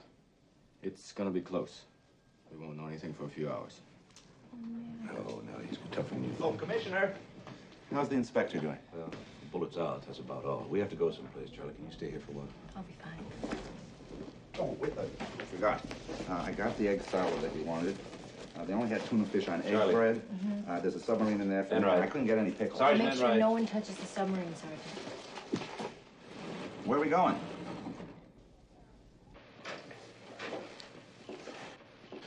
Ambassador, sorry to bother you again. Let me do the apologizing, Commissioner. I've been pretty crusty. We heard about Jacques. How is he? He's out of the operating room. We'll have to keep our fingers crossed. When does it stop? Are we destroying whole families these days? Ambassador, we're starting to get some of the answers, but a lot of what we don't know revolves around this lighter. Some time ago, Maggie bought this lighter in Paris. Do you recognize it? Of course. She sent it to me for my birthday. Must have been 2 or 3 years ago. What is it? I don't understand. Maggie's murderer had an accomplice. The accomplice ended up with that lighter. How did he get it? I didn't keep it. The doctor ordered me to stop smoking, so I gave it away.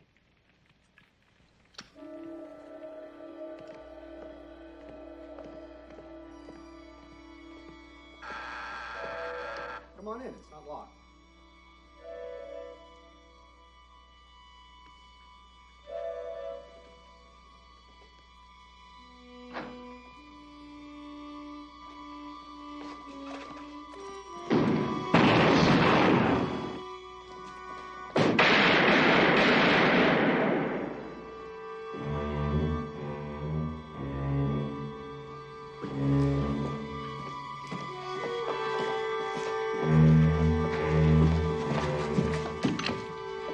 All right, come in here.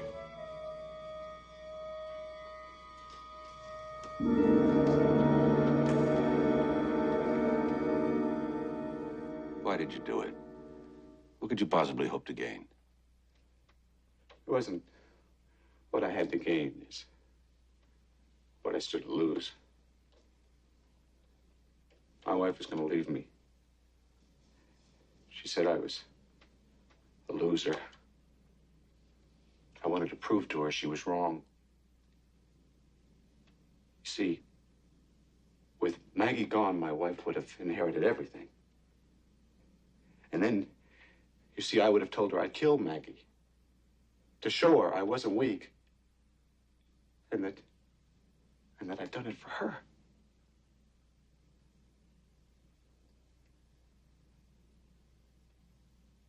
You do see, don't you, Commissioner? I only did it for my wife. She was right. You are a loser.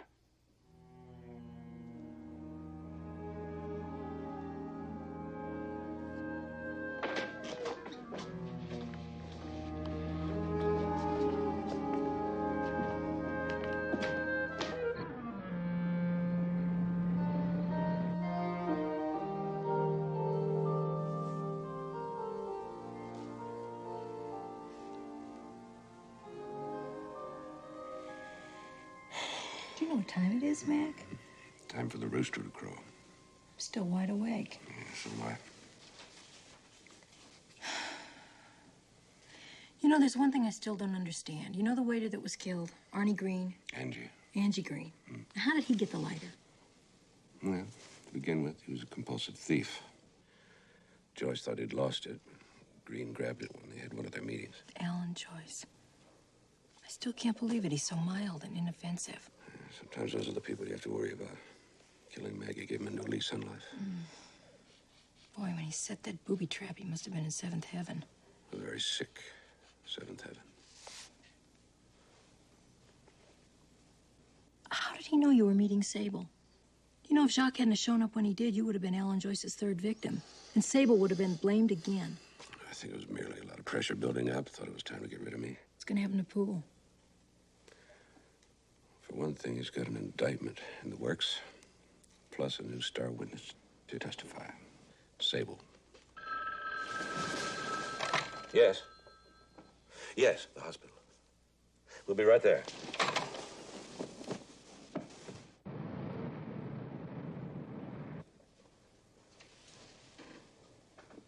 Hello, Jacques.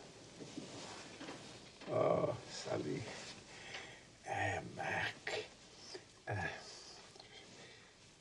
Tu vas bien. Tu vas très bien. Me too. We did it. We finally worked together.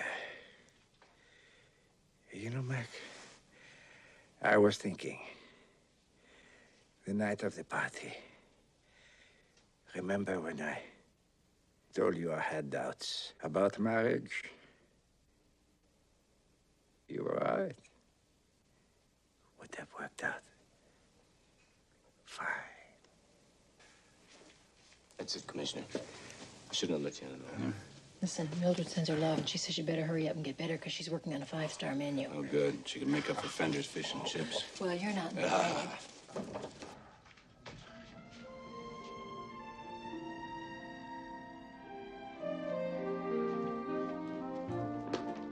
Well, it's still early. You want to go home and cuddle? Or we can go down to the wharf, have a nice, huge breakfast. Here. Call her. Tails.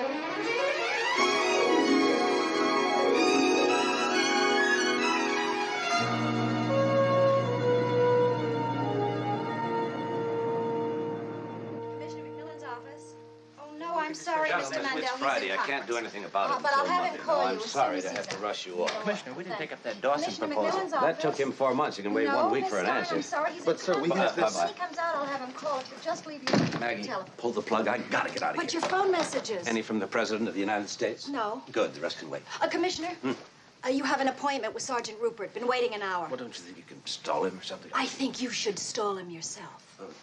Commissioner, I'm Sergeant Rupert. Oh, you do? I won't take up much of your time, sir. Well, you know how it is. Something has come up.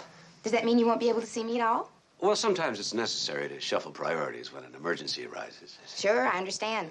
I had it all the time in administration. Of course, now I'm in investigation. I've written this proposal for new training techniques. Could I leave it with you? Sure. Oh, let me put my number on it, just in case you have any questions. I'll be home all weekend. Very good. Call me next week. We'll set up an appointment. Great. Goodbye. Goodbye, sir. Thanks. He's terrific.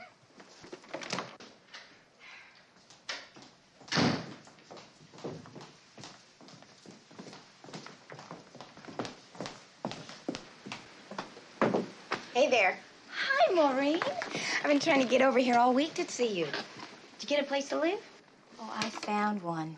Moved in and got flooded out by a busted water main. No. So I'm living in a motel. Well, it's silly. You can stay with me. Well, Hi, Janet. hi. See you about 7, okay? Okay. I put my housekeeper on a train, so nobody will be there. Just bring your toothbrush. I've got everything else you need. Fine. I hope you're looking forward to this weekend as much as I am. I'm sure I am. Excuse me, Commissioner. Have a nice weekend. Both of you.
Stuart J. McMillan. The other was Janet Carney. Now, the door to the back was open. The screen was ajar. The windows were all blown out, almost all over the house, as you know. Okay, what else? About these people you just mentioned. Are you involved? Those are the people that we know of that were involved in the accident. We're checking them out. DiMaggio, I heard the call go out. Hi, Maureen. It looks like most of the damage was confined to just one room. I think a friend of mine might have been in the apartment. Janet Carney? Yeah. Well, they just took her off. Where? To the hospital? No. Oh. Did you know her very well? I helped her get a job with the department. I told the commissioner that when Joe Murchison is going to threaten somebody, he's not just popping off. What about the commissioner? Well, go back.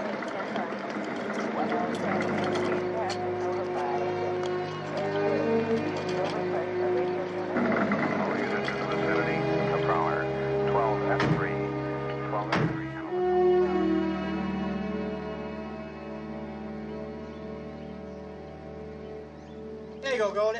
There's a change out. Thank you. Get the top pliers out. They're hitting on them. Okay.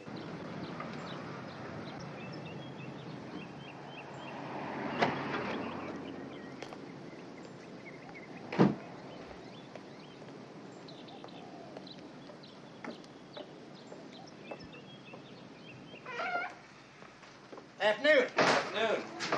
What's the matter with these lakes of yours? They're supposed to let go of the fish every now and then. Where you been fishing? Lake Kazanka, south side. It's all right if you like to taste a little bit carp. You know a better place? Well, sure, I know a lot of places. I got maps. I got it around here. Oh, there you go. Look at him. Just one left. How about that? Yeah, how about that? What'd you get for it? Well, I like to make my customers, keep them happy. Just good public relations. Well, thank you kindly. But I do have expenses duplicating them. I'll be $10. You know, the half of the fun of fishing is finding the right spot, don't you? $7. Just be breaking even. I tell you what, in case I strike out, I'll take one of those chops there. You got a place around here? No, I borrowed it from a friend. That's really something, friend. Waiting this late in the season. You know what they say about gift horses? I don't know nothing about horses. I'm allergic to them. Oh. There you go. That'll be $9.52. $9.52? Well, the trout was $7. What are you talking about?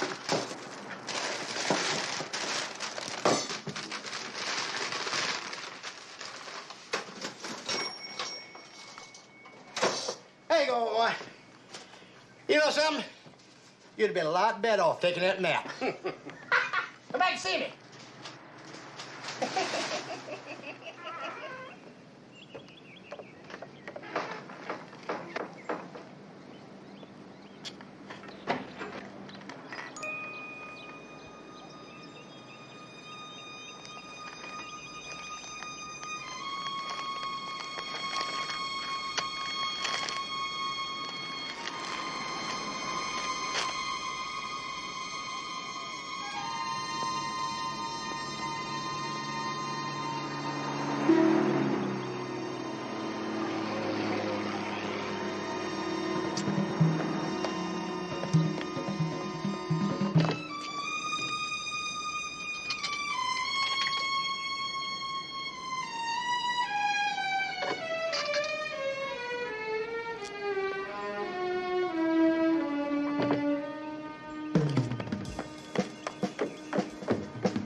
How much I say the map was? $10. So is the glasses. Muchas gracias. Come back and see me. I'll try.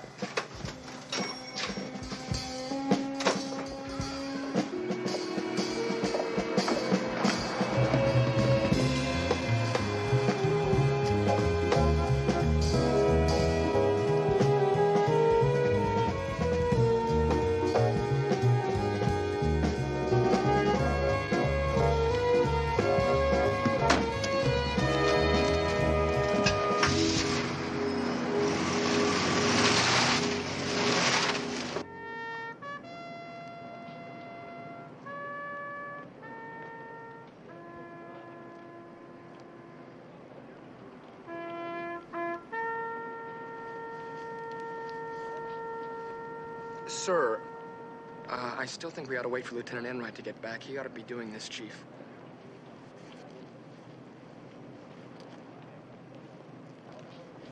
All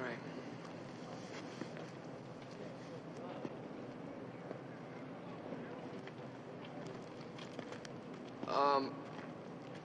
Our first speaker today will be Chief Paulson.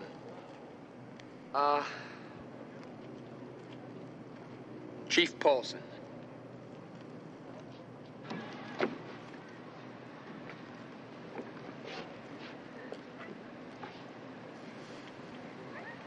There could be no more appropriate spot than this to honor the memory of Stuart J. McMillan.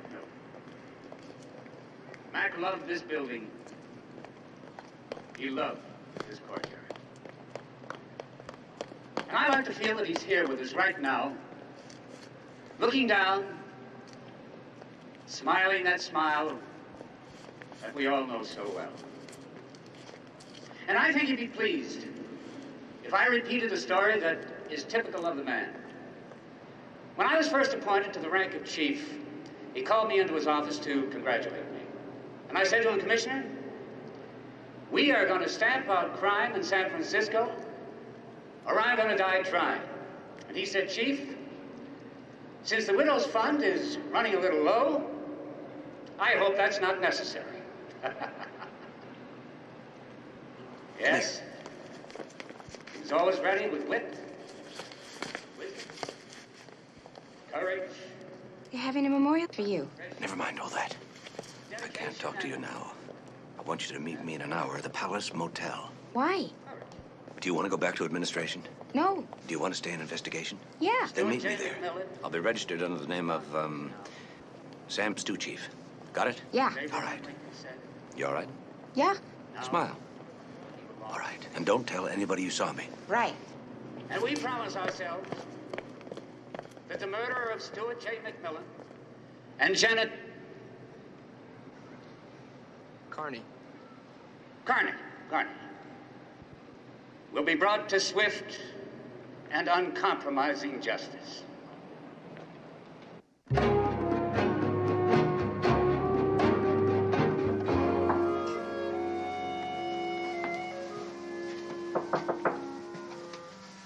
Yes?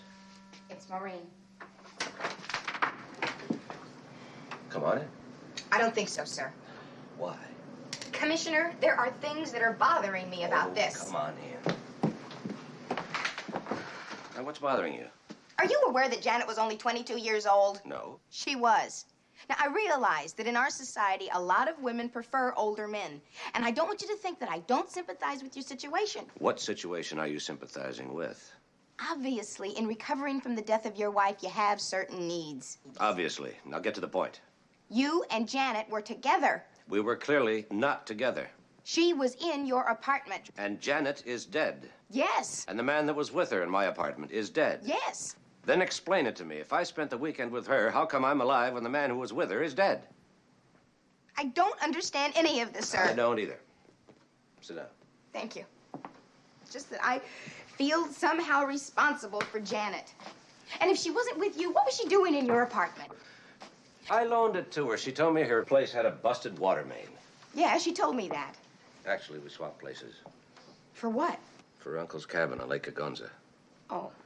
I needed a few days to myself, that's all. Didn't think it would turn out to be such a big deal. Then you mean you and Janet never...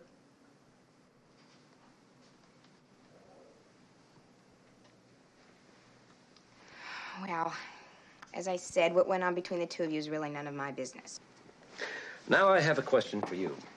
How could they identify the body as mine? I guess the explosion and fire really did a job. Didn't the lab come up with anything? They're working on it, but they can't be sure. The man was about your size, and your car was in its stall. Oh, I had it in for repairs, and the garage called and said it wouldn't be ready till Saturday. Will you sit still? I'm still, sir. So rather than lose a night at the lake, I left my car for Janet and took hers. I guess they just assumed it was you. Who else would be in your apartment at that hour? I don't know. Do you have any ideas? Me? You knew her? I knew her in college. She was a freshman and I was a senior. But as to who she'd been dating recently, I have no idea. Why are you hiding? I need a little more time. I have to assume the man who was after me thinks he succeeded. Yeah, If he was after me. but... Oh, And if he wasn't, I have to find out who he was after. you mean the man he killed? Let's put it this way. If the cat thinks the mouse is dead, there are certain advantages to the mouse. Don't you think you should tell the department about this, though? No. No, not yet. Of course, it'll be tough on Agatha, my housekeeper. Well, I can't help that. There are a couple of things I want you to do. Yes, sir. You got a pencil? Paper?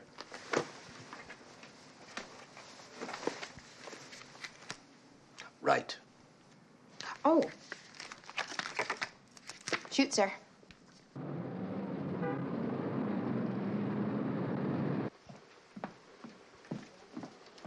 Hi. Hello.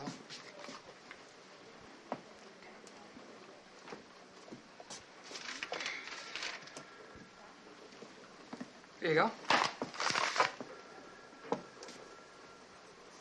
Thanks.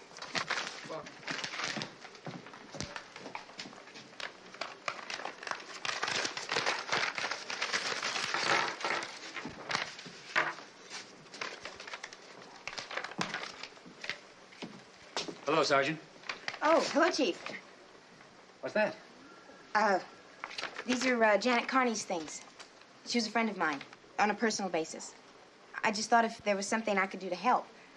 The homicide people will take care of it. Don't worry. Oh, I'm sure they will. Loved your speech. Oh, you did, really? Yeah. I felt special eloquence was called for. Thank you. Thank you.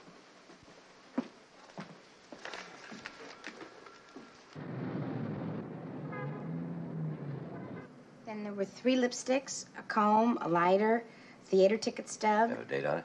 Last November, a production at Theater University. And then this thing from Cyril's church. This thing? Yeah, you know, a mimeograph sheet. One that has the prayers on one side and the day's activities on the other. There weren't many of those, though. Was Janet Catholic? Yeah, but I don't think she went regularly. Was there a date on the sheet? Yeah, last Saturday. That was the day she died. Maybe she went to Mass. Or confession. They can do that any day of the week. There's only one way to find out. Commissioner, your disguise. Oh. Sergeant, your purse.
Father?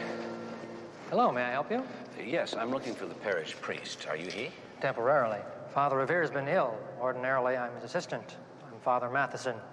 Father? Interesting church. Interesting churches are not necessarily always beautiful churches, although in this case, as you can see, it is. Didn't Bing Crosby play you in a movie once? I couldn't whistle Toodalooda if St. Peter himself demanded it. Have we met? I don't think so. I can't say whether I recognize your name since you haven't given one. Oh, I'm sorry. Stuart McMillan, Commissioner of Police. Father, is there any place where we can talk privately? That's usually done in the confessional. I'm not here for a confession. I just want to talk. Either my office or the cloister, take your pick. I presume the cloister is as private as the office? And prettier.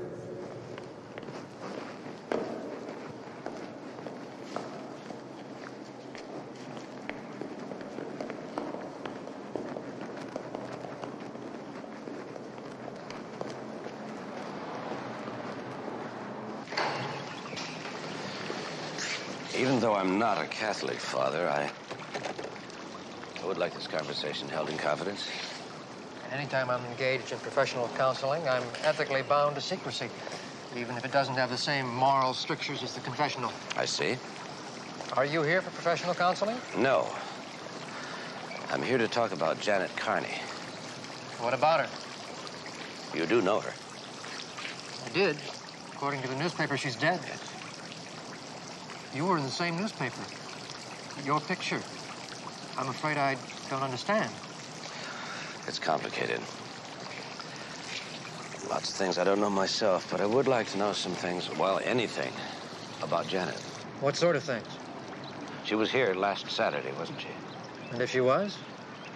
I'm trying to identify the man she died with. The one they assumed was me. Did she mention anything about anyone? Somebody she was intimate with? Commissioner, she did come, but it was for confession. And I'm sure you're aware that I just can't talk about that. I am. Do you suppose you could talk about what she didn't say? What do you mean? You could save me running up and down a blind alley. Good point. I guess I wouldn't be violating my vows by discussing what she didn't say. Which was? She didn't say anything that would be helpful to you. I'm sorry. Thank you.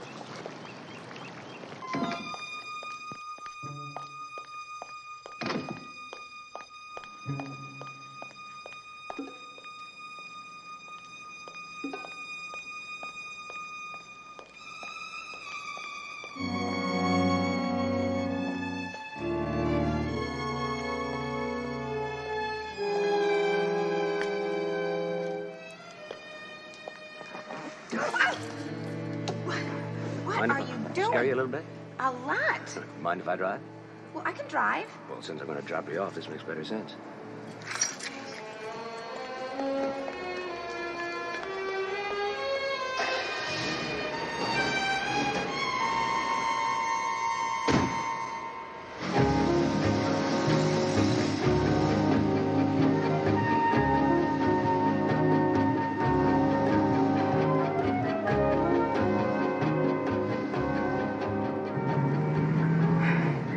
They located Joe Murchison.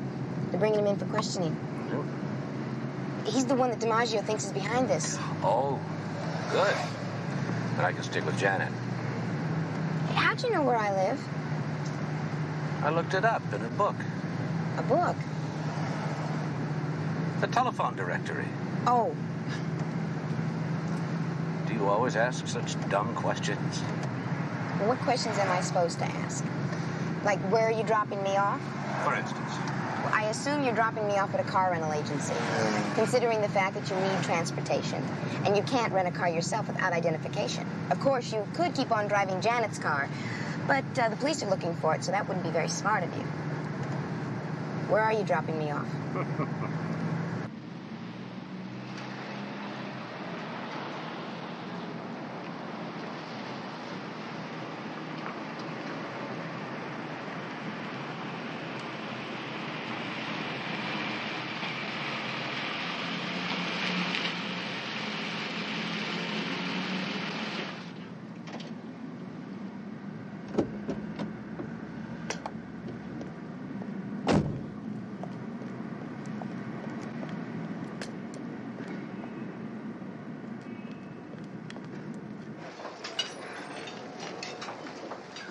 All set. Here, best hot dogs in town. No, thank you. I'm trying to skip lunches lately. Why? Well, I'm starting to curve a little more than I used to. There ain't nothing wrong with that. Really? When did you see Janet last? I mean, before she joined the department. Last April. I went back for an alumni meeting. Did you talk to her? Just casually. Somebody said she'd been spending all her time with her studies. All her time? Does that sound like Janet to you? Pretty girls can be smart. I've noticed. What was her major? History. Are you going out to the university? Well, I struck out at the church. Figured Janet's my only lead. See Dr. Winninger. She's the active head of the department. Okay, give me the keys. Oh. Oh, forgot. If you drive a car that's rented in my name and you have an accident, is my insurance still valid? I don't know. But always keep your car doors locked. Oh, yeah. Where is the car? Out front.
You threatened him, Murchison, and he gets killed. Now, what do you want me to do, Murchison? You want me to chalk it up to ESP? No, but I have a better suggestion. What you can do with it. I don't know. Somehow I think if I hadn't been out of town, this whole thing might never have happened. Oh, Buster, I wish I had been out of town. Then we could stop all of this and all go out for a drink. Hey, the man is a lieutenant. So? So, call him that when you talk to him and show some respect, all right? Sergeant. Mercy. Lieutenant. I'm sorry if I didn't show the proper respect. Look, you threatened him. So I talk a lot. Did somebody pass a law?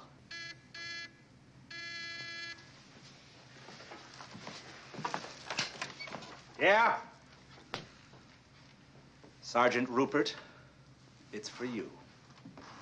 For me? That's what my secretary says. Thank you. Hello? Oh. Hello. Listen, I want to ask you something. Of course. I just didn't expect for you to call me here. Enright's secretary wouldn't know my voice from Tony Bennett's. Well, what do you want to know? Sergeant, is that an important business phone call? Yes. Sir, it's, a previous case I've been working on. Maureen, I want you to think carefully. Did you tell anybody that I was alive? Of course not. Why? I was tailed right after I left you. You were what? I guess I don't understand that. Well, I don't either, but somebody knows a lot more what's going on than we do. Of course there was one other. Yes, I know, the priest. I'll check on him, but first I've made an appointment with Dr. Winninger. Are all the professors out there as tuned in as she is? What do you mean? When I told her I wanted to talk about Janet, she didn't even know about the murder. That means she doesn't know you're alive. She doesn't know anything about you either. I'm counting on it. By the way, did you lock the car doors? Goodbye.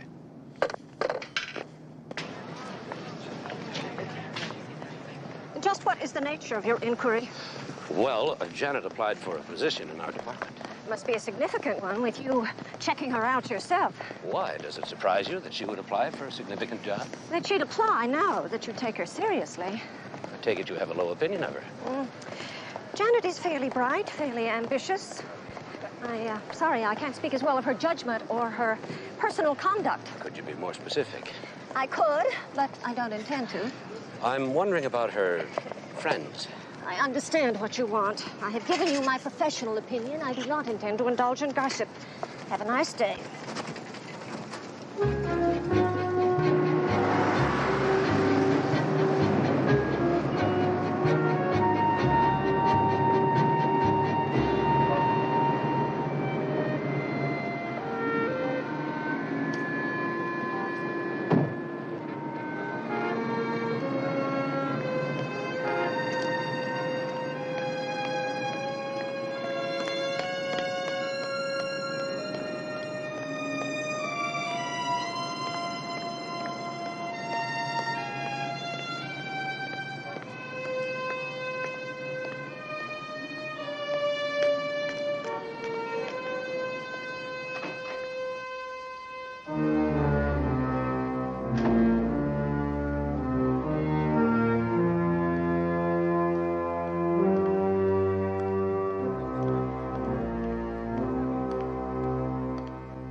Job done right, or saving a few bucks.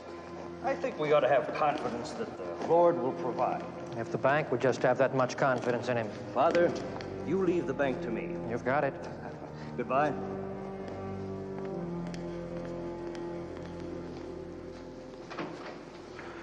Father. Mr. McMillan. Sorry, I didn't mean to startle you. I didn't want that man to see me. Who is he? That's Bernard McGavin. Do you know him? No. He's chairman of the renovation committee. Oh. Father, I want you to think back in the last 24 hours. Did you say anything to anyone that might give me away? Of course not. It's not a casual question, Father. Any veiled reference, any slip of the tongue? I'm positive. Why? Somebody's following me. If I could find out how he found out I'm alive, it might clear up a lot of things. I see. Well, I guess I strike out again. I don't know whether I'm glad or disappointed. Thanks.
Okay, get up.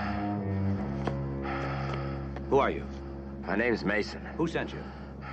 Ah. That'll explain everything. San Francisco police. Oh, Enright's gonna have my butt for breakfast. Well, we finally got a dental make on that body. It didn't tell us who he was, but it did tell us that it wasn't you. You didn't let the newspapers know. You must have figured out what I was doing. Not really. But I decided to let Internal Affairs have a go at it to try and find out without blowing your cover. Well, how did he locate me? Well, I decided that you probably needed a contact, somebody in the department. So I told him to check any officer who'd been acting strangely the last day or two. I used all the academic procedures against being tailed. What now, sir?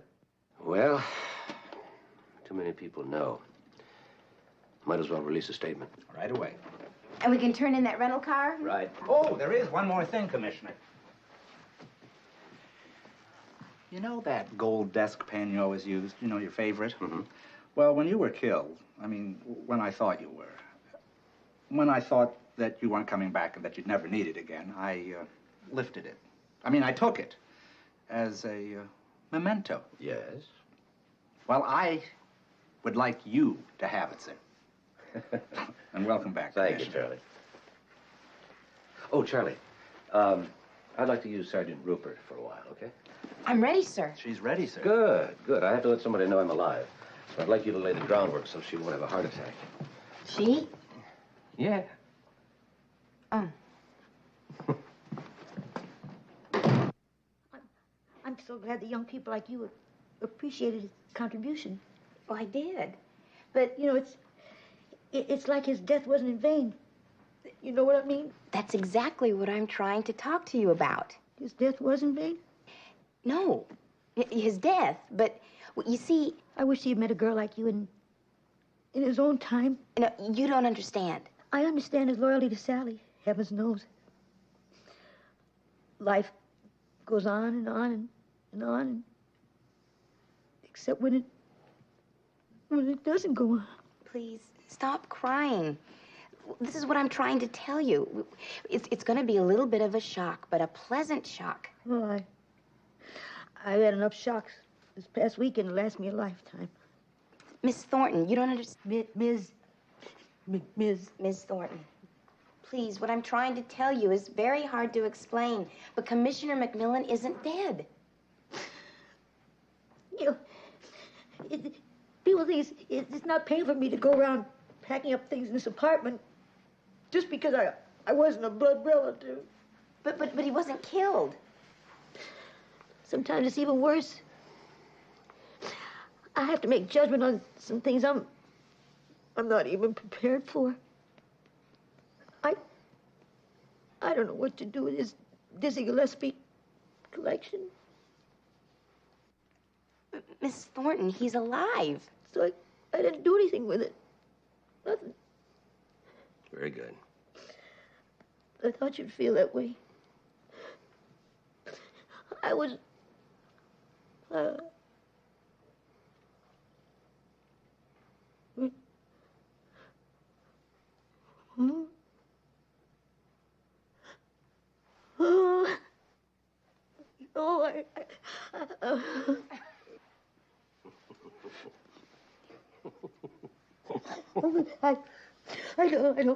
I don't believe it. The little cheeks, and the little ears, and the little eyes, the little nose, the little shoulders. Oh, you're alive. Well, I guess I'd better go. Wait a minute. Oh, don't leave me. Right back. You're alive. You're alive. Oh, Commissioner. Well, I tried, Commissioner. Well, I do appreciate it. Stay down.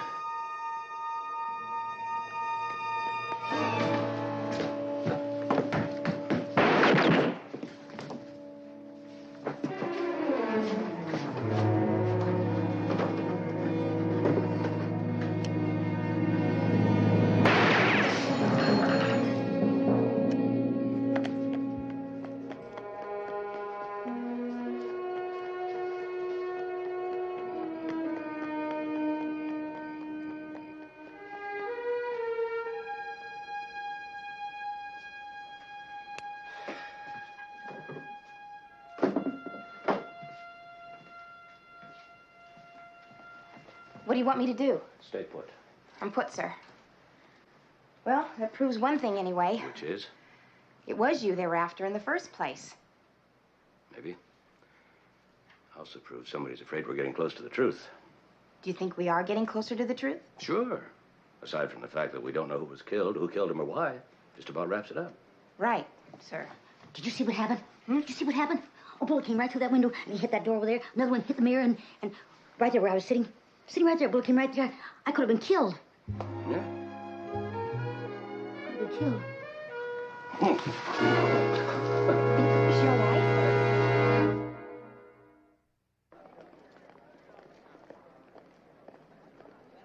I must say, it wasn't thoughtful of you to let me talk on about poor Janet without once mentioning she was dead. Sorry. Would you have spoken differently? Here, let me help you. No, I guess not. Dr. Winninger, last time I saw you, you mentioned something about Janet's conduct. I also said I refused to indulge in gossip. Well, I know, but, would you indulge a little? It might help. Mr. McMillan, affairs between students and professors are not exactly unheard of. Yes, I remember. Mind you, I have no proof. Please indulge. Well, her major professor, Henry Lundstrom, Mm-hmm. I sensed... Well, no, the truth is they were quite blatant about it. I see. I am personally convinced that his feelings for her were somehow connected with his bizarre conduct. Would you know what his bizarre conduct was? He left. He left. 3 weeks before final exams. He simply took off. Did he get into any trouble? No, oh, no. He wrote me a note saying that he was unable to continue his teaching duties because he was leaving immediately for Kenya. Kenya? To gather material for a book, he said. Do you think he was telling the truth? Oh, no. No. I am convinced that his departure had something to do with Janet Carney. How? I don't know that. I was hardly interested in the details of their little romance. It could have been a lover's spat.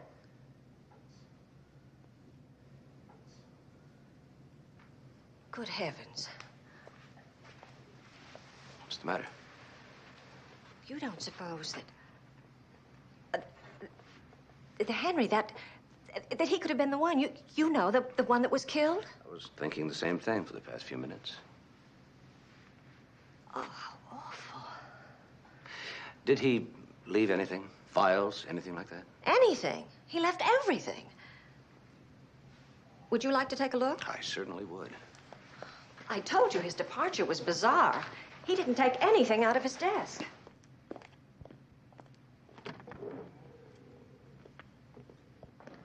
Tell me something. Would you describe Lundstrom as a short man? Rather stocky? No, he was average height, rather slender. Why did they think the body was yours if it was a short man? I wasn't thinking of the victim. I was thinking of somebody else. Somebody took a shot at me.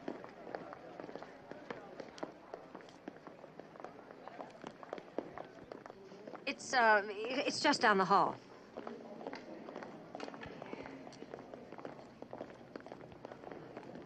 Right here.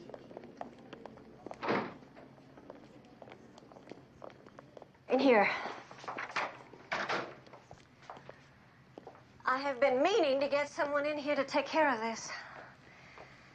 Well, just what are you looking for, Commissioner? Well, anything that might have bearing on the relationship. Well, let's see what we can find.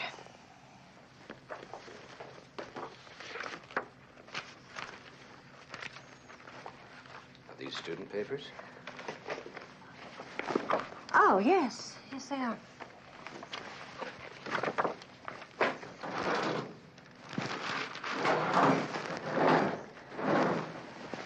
Nothing in here.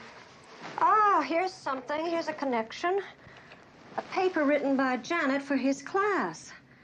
Well, at least he didn't let his personal feelings influence his grading. He gave her a C.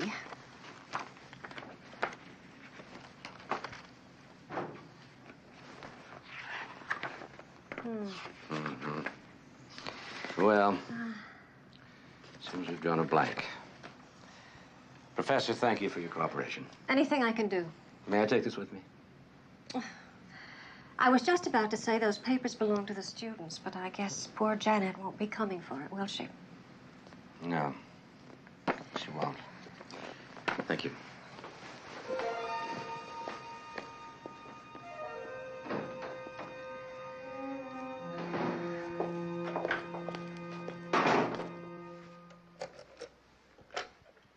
Sergeant DiMaggio here.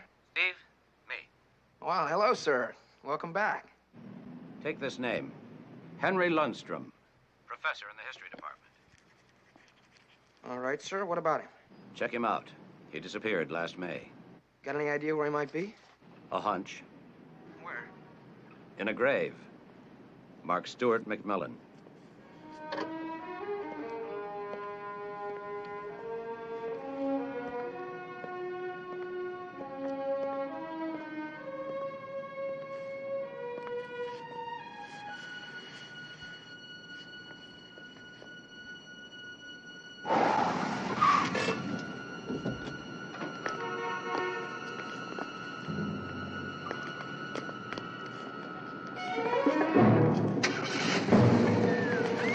Right there. McMillan! Get out of the way, Father. Fall flat. I don't understand. What's going on?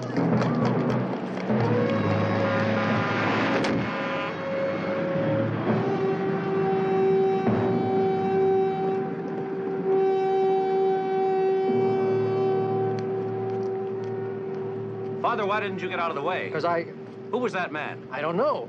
He came in and told me there'd been an accident. An accident? Yes, he said a man was trapped in the wreckage and was asking for last rites. We're going there. Good thing you didn't go. Why? Because you'd probably never come back alive. You can't be serious. I am. Very.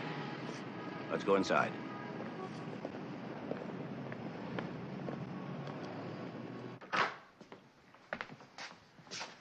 Father Revere and I share this office. As you can see, he's been here for quite a while. See. Thank you. Father, I think I may have an answer, at least, to some of the questions. Even to why someone would want to hurt me? I'd like to tell you about a story I just read. A story? About a man named Edmund Davis. He founded one of the first newspapers here in San Francisco. In 1849, the gold rush. He was one of the first to go there and one of the first to come back. He had no luck? On the contrary, when he came back, he was loaded, heavily guarded with a man named Kurt Schulin. Millions of dollars worth of gold nuggets, which he proceeded to hide. Why? He wanted to buy up the land surrounding his claim, but he knew he couldn't if somebody found out about his strike. Then, unfortunately, he was murdered 5 days later. Good Lord. Schulin was arrested, confessed, and hanged. Said he killed Davis because he didn't get his half of the gold. Was that true? Nobody knows, and if the gold was there, it was never found. It's very interesting, Commissioner, but I don't see... All of Davis's files and papers were given to the archives of the university. Recently, a professor assigned his students the job of doing papers on any of the archived material. Janet Carney was given the subject of Edmund Davis. Janet? Okay, I see how that ties in, but I still don't see... How can I help you? Father, you, mentioned the contractor. What was his name? McGavin. McGavin. And how long was he here? Good long time. Do you know when the church was built? Yes, I do. Would you like to see the marker? Yes, please.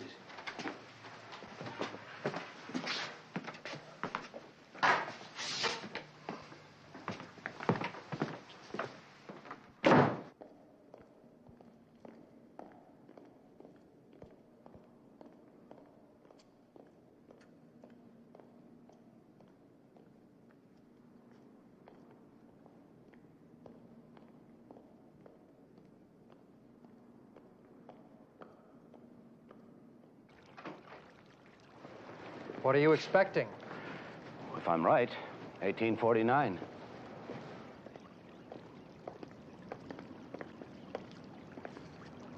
And you're right. Davis was killed when this church was being built. Yes. At least the original section. It's been added to over the years. According to Janet's paper, Davis was chairman of the construction committee of this church. It's incredible. If any of this gold story is true, chances are he used this church as a hiding place. The church? Well, it was under construction. You probably knew every inch of the plans. Could have been a lot of places. Are you suggesting the gold is still here? I don't know. Maybe. But if somebody thought that and somebody read Janet's paper and came to that conclusion, that could explain. That could explain murder. Now, this McGavin, how long has he been here? Quite a long time. His first name? Bernard. Bernard McGavin. All right. Murder is a reasonable price for that amount of gold, especially in today's market. Worth over millions. Millions?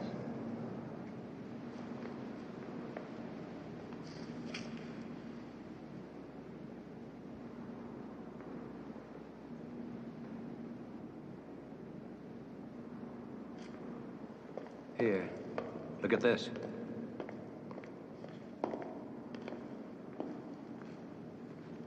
Who's he holding in his arm? The orb. Does it look like a sunburst to you, a sunrise? Possibly. Why?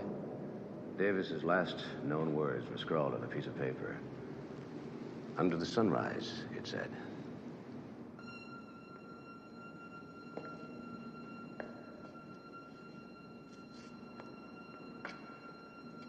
Hand me that screwdriver, would you please? Thank you.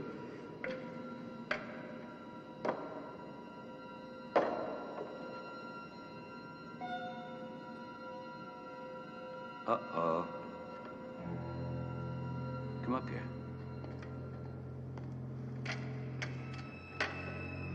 Somebody's been here before us. See if you can get this out. Mm-hmm.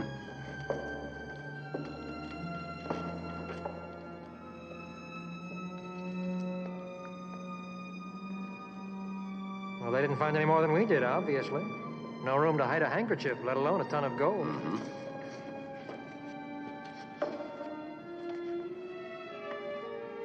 Well, still an awfully good story. At least part of it was true.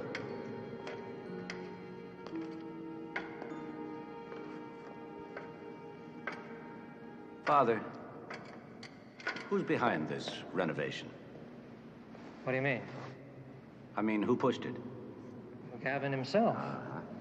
He even guaranteed a sizable portion of the cost. We owe him an enormous debt of gratitude. Mm-hmm. What was he contracted for? Just general restoring, painting, cleaning, rehabilitation. Commissioner, you said that man, he might have killed me. Why? I don't know. Maybe to hold you as hostage, to force Father Revere to cooperate while he searched this church. Excuse me, Father, I've got some reading to do.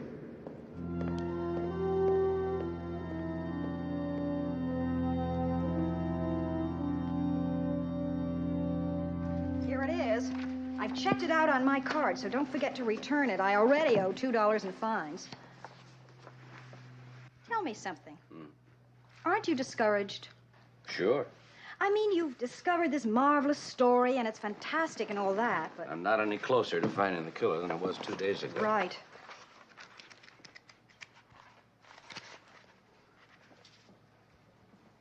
Find something interesting? Maybe. I don't know how much it's going to help us.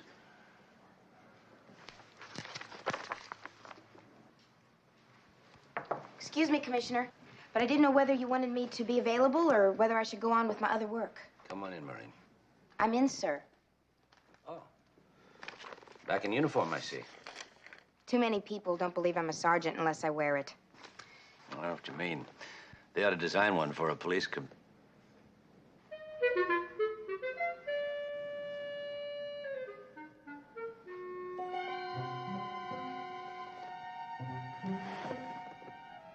Are you all right?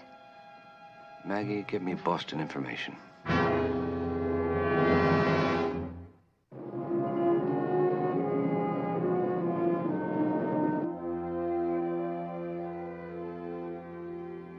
Then you think you're really onto something? I think so. The style of that painting is based on the works of Diego Moreta. I've seen a lot of paintings that look like that. Exactly. Everybody used to copy him. Then why is this unusual? In 1849, Moreto was 11 years old. Then this was painted long after the church was built? And long after Davis was dead. So this couldn't be the sunrise he was referring to. Nope. I see. Well, that shoots down one theory, but you said you had something positive. I want to go over this whole church again. See if there's anything else he could have been referring to. Okay. Where do you want me to start?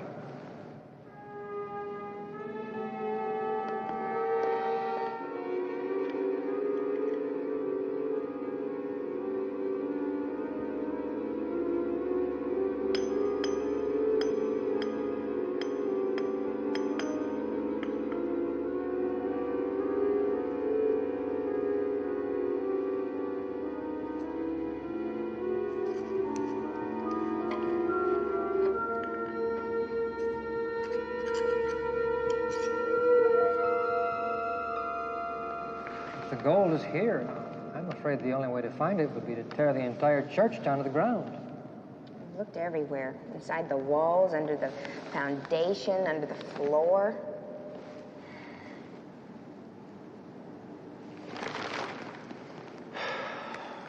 Under the altar. We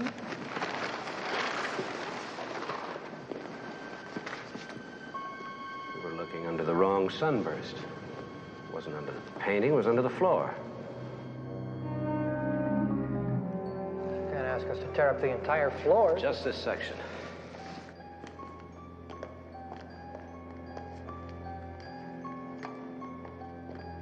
Let me have the screwdriver.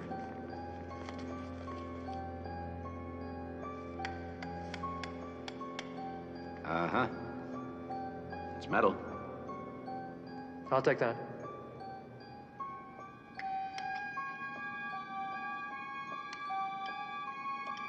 I think if we pry here. Yeah. It's coming.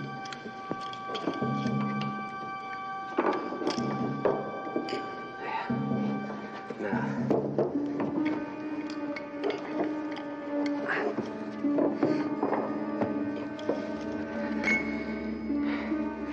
Davis had the gold under here and sealed it with metal strips.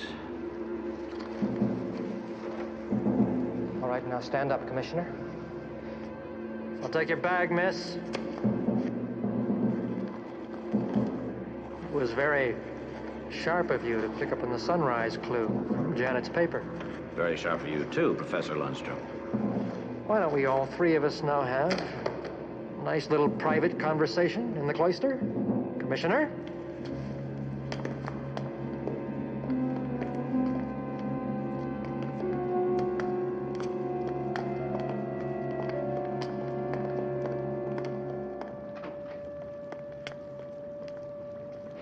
The problem was how to get in here and search the place.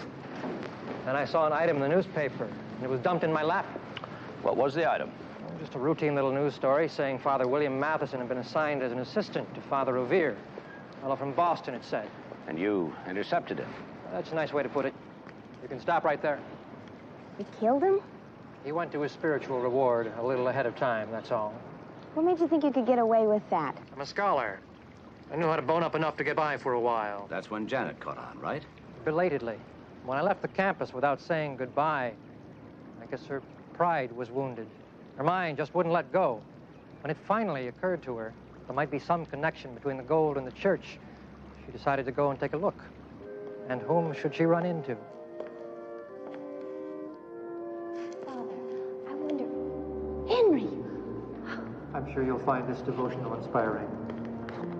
Now I understand why you wanted to leave. Come on, Janet.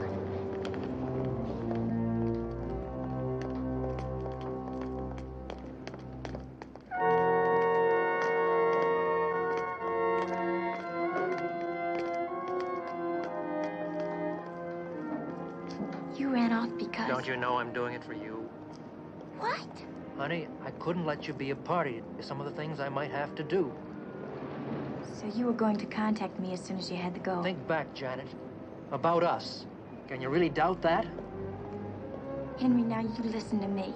Look, Darling, we can't talk here. I'll come see you tonight. No, I don't think so. We'll talk for an hour. Alone. No, I don't trust you, Henry. You don't trust yourself. Where do you live? I can come over tonight. In an apartment.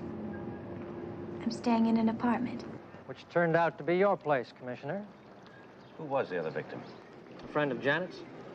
Apparently, she didn't trust me. She decided to bring him along, unfortunately for him.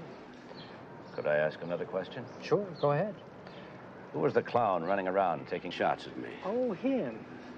Well, when it became obvious that you were going to keep prying until you became dangerous, I decided you'd have to be stopped. But it seemed a little risky to do it myself. How do you go about hiring an assassin? Good question. Prisons are very grateful to have the clergy around. It was easy to get a look at some of the records of men being released and pick a likely candidate. Would you believe I only paid him $5,000 down? Ex-cons are so grateful for job opportunities. That's enough questions, I think. You really should have shaved your head. What? Don't you think it's a risk, impersonating a man with a bald head? What are you talking about? The real Father Matheson. Bald heads are an easy point of identification even over a telephone. When I called Boston and asked them to describe him, their first words were, "He's bald." You didn't call. Then how do I know he was bald? If you knew that before you came here, why? Why did I let you have my gun? Why did I literally offer you my gun? So we could come out here and have a nice little chat. But I was careful enough to remove the bullets first. So I think you better come along with us.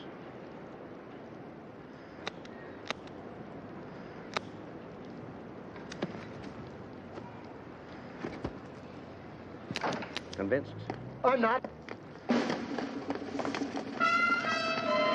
Go Marine!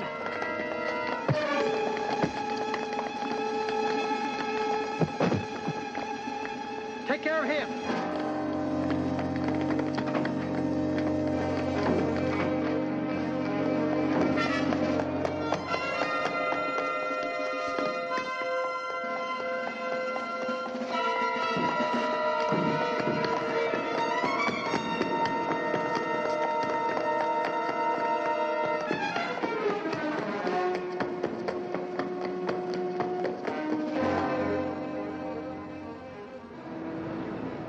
Only $5,000, huh?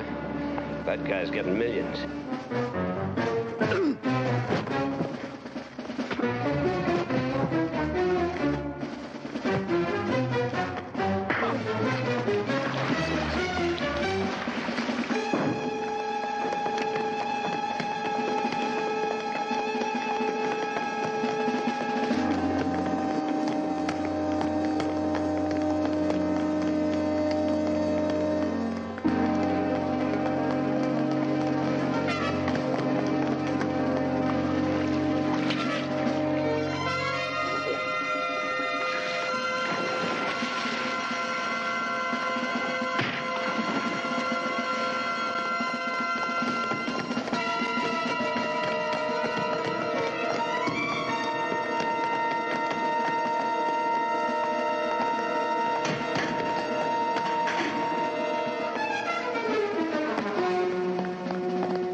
Toss your gun down right there, Commissioner.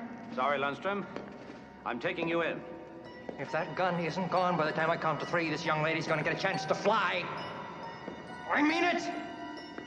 The hostage rule was put in just so there would be no question. What? The hostage rule. Code 27, paragraph 13. When a police officer is held hostage, there will be no bargaining under any circumstance. You're not going to just watch while I throw her over. That's right. The sooner everybody knows about it, the sooner people like you will learn never to take a hostage. I don't believe it. You're not going to just stand there.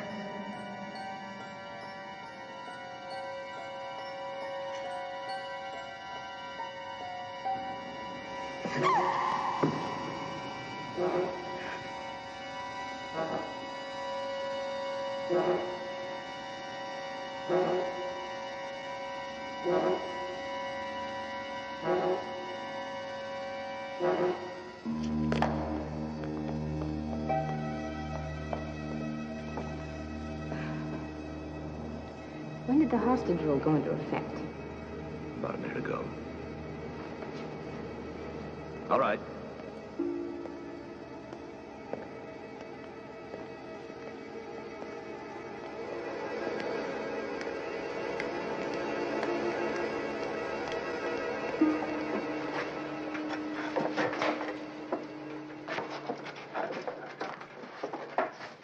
Little more to the left.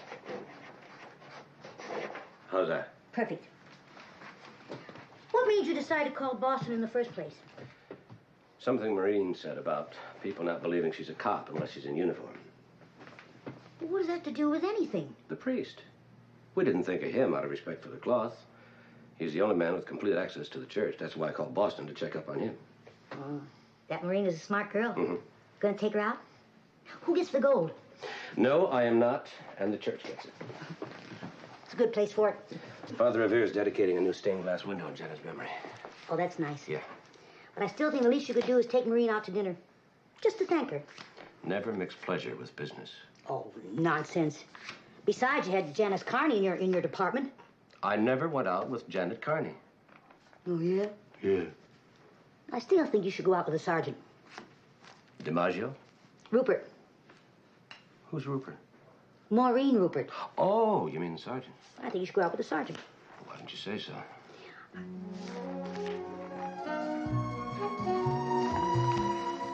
Some coffee. Oh, here's some sugar.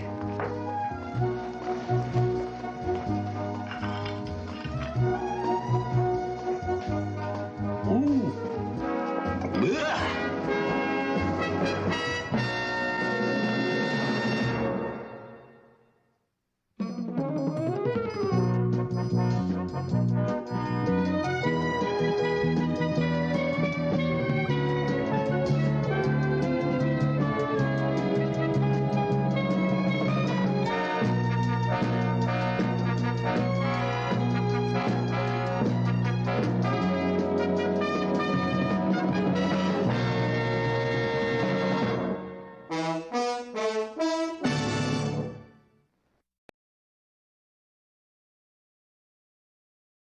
Video 1 ngày 2 tháng 7 2024 binh chia liền Metro Boy. Ô không, cái gì hiện trên màn hình của tôi vậy?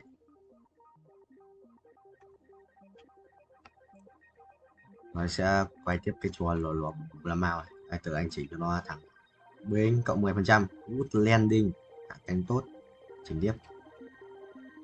Đây á, ủa đúng rồi.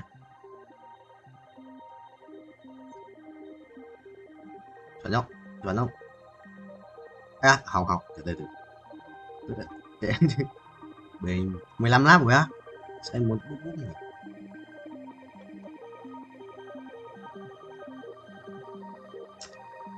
Vào Discord á. Ngày tiếp rồi. Anh cày xem đến bao giờ được 80 củ cái đầu ngoài. Thì anh vào anh quanh 10 lần. Vào 5 củ 10 lần. Cái cày vòng này sao tận 50 củ và thua. Nó một quay được, nó có đủ tiền quay vòng này. Cú chết rồi. Bên chia lên, bên chia lính. Chuẩn ông thầy. Kathleen thông đạo Diốt à? Rồi sao phải hạ cánh rồi?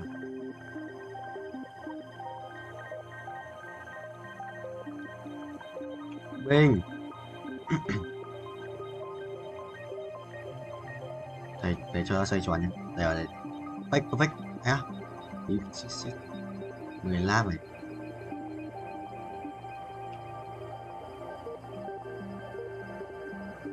Perfect không? Perfect. Đây, perfect. Bình.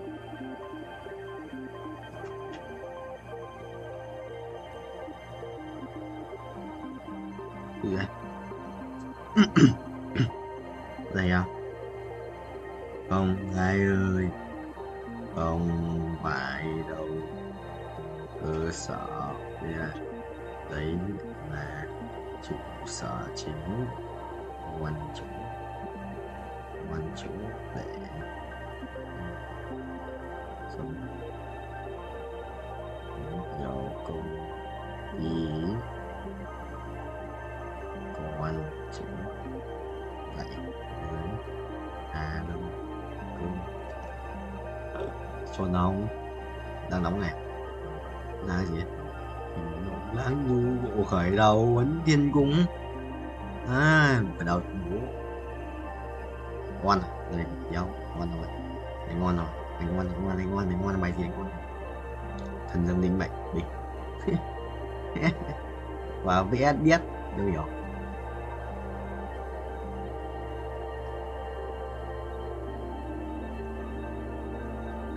được mà nó cũng chuẩn chỉ chứ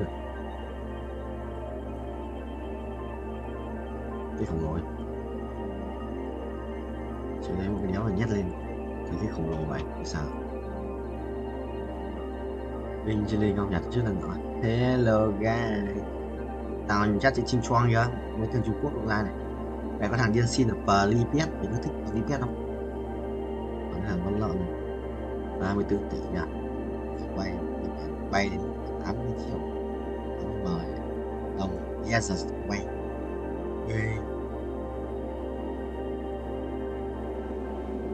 rồi nguyên nhà nếu giờ đánh nguyên nhà vào không chết một con chữ đấy chưa phải đét thì mấy con này ở dưới mình sẽ quay một cười nó chịu mới tắc kè này nhìn như con nhái bên chia lên không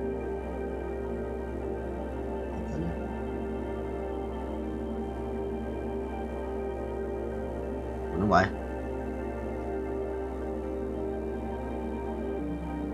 nghe ngồi nghe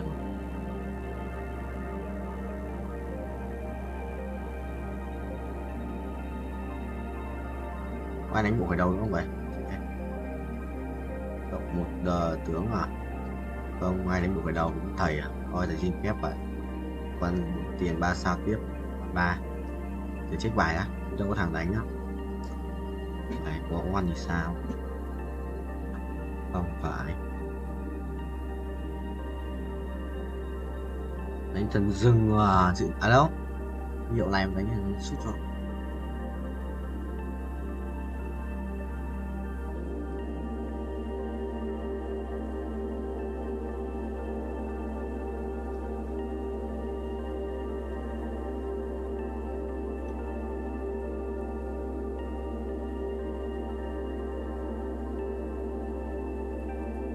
à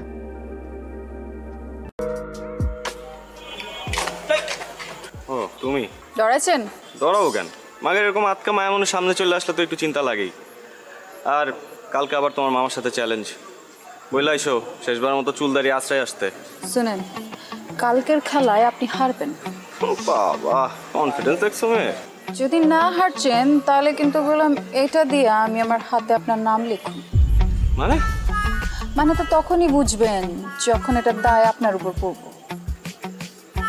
সরেন আরে ওই নাম লেখবা মানে কি মুসিবতে বললাম জিততে না পারে এখন 2 নাম্বারই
করলি তুই মামা বলতো শেষ পর্যন্ত ওই হাবলু মামার কাছে সরি বলছি তো মিস্টেক হয়েছে আর এটা খেলা না খেলাতে হার জিত থাকি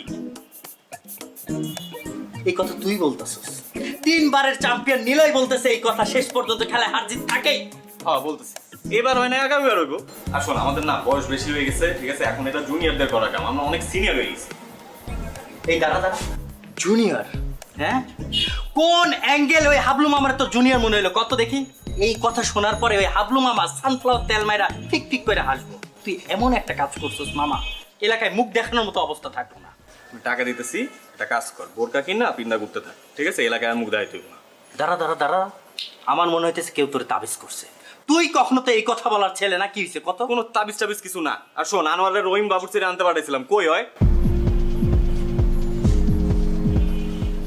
ভাই আসসালামু আলাইকুম ভাই ওয়ালাইকুম আসসালাম আনোয়ার কই ভাই পাড়ায় কই জানি গেল ভাই কামটা কি হলো ভাই কালে গেম রাইডা গেলেন যাওয়ার হইছে কাজের কথা আসি লাইলির পার্টিতে কাচ্চি করে দিব না ভাই পারুম না মাফ করে দেন ভাই আপনার লেগে আমার জানা আছে রুমের লেগে আমি ভাই কাচ্চি বাচ্চি রাখতে পারবো না ভাই তুই কি কর রহিম ভাই মাথা ঠান্ডা তোমাদের ছাড়া হইব না তো বিষয়টা এমন কাচ্চি খাওয়াই ফিরব মনে করো 7 দিন যাতে কেউ বাথরুম থেকে বাইর না হইতে পারে বুঝছো না বিষয়টা পারো না যাও এবার রেডি করে গিয়া যাও তাড়াতাড়ি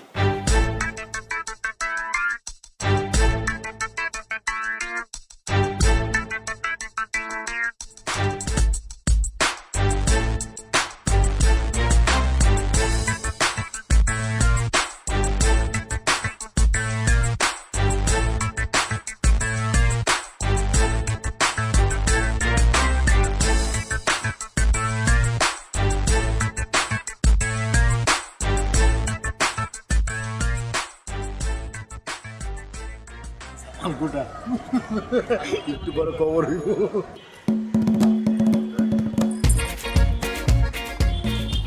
তোমরা আমগুলোকে বইতা আরে আমরা তো খাবোই আগে আপ্যায়নটা করে নেই পুরান ঢাকার ট্রেডিশন তো আপ্যায়ন করা কি মামা আইতো দুষ্ট লাইনে আইছো এরকম লাইনে থাকলে তো কোনো সমস্যা হইতো না খুব তো কইছিল খেলার কথা এখন বুঝছো খেলা কি এখন একদম ক্লিয়ার মামা আপনার একটু কাছে দিই আলু দেই আলু না না না গোস্ত দাও গোস্ত দাও হয়ে যায় যে গোস্ত দেই অনেক মজা হয়েছে এই লাইলি দাও আলু আলু লাইলি তুমি লইবানি খাইতা মজুর তো তুমি একটু খাও সবাই আমগুলোকে খাইতা আরে খাবো তো খাবার তো আছে লোকে খাও আরে মামা খান তো আছে কিছু লাগলে বলেন কিন্তু মজা হয়েছে আসলে না তুলো গোস্ত দাও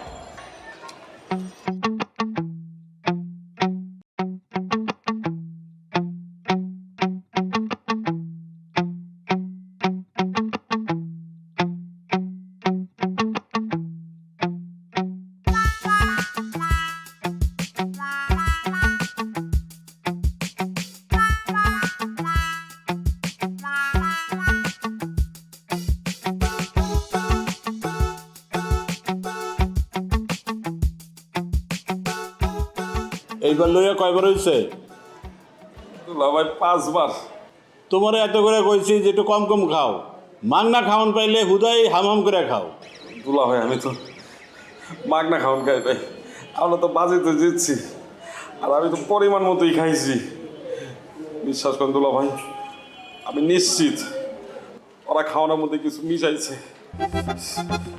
লাইলিও তো পরিমাণ মতো খাইছে ওরা তো পেট নামছে শুনছি হ্যাঁ মানুষের খায় কাম নাই তোমার খাওয়ানোর লোকে কিছু মিলাইছে ভাই আপনি জানেন না ওরা অনেক ডেঞ্জারাস দুলা ভাই ওরা প্রত্যেকটা ধরে ধরে ফাঁসি দেওয়া উচিত দুলা ভাই আমি খালি একটু সোজা হয়ে দাঁড়াইলি তারপর দেখেন আমি রাজপথে নামবো আমি আন্দোলন করবো ওকে ফাঁসির লিগা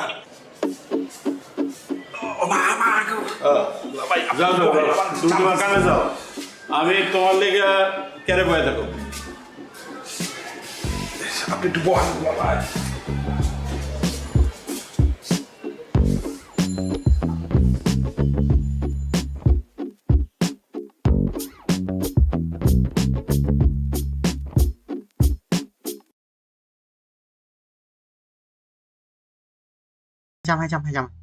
hai trăm 200 láp win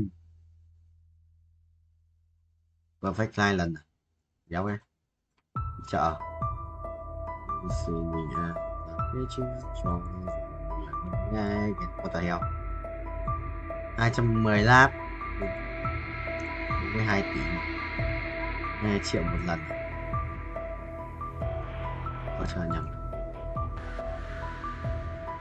ôi không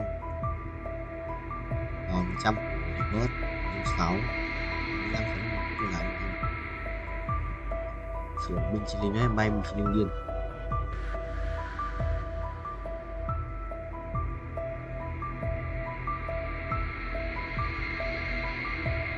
chương 8 này làm chi một cây đai máu nữa sử dụng 5 cái giáp máu à đây hả một bên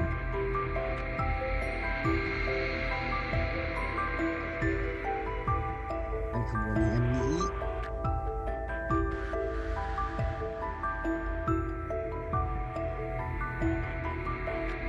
phải đấy nhưng mà xếp sai bên khác bạn xếp đúng bên là thắng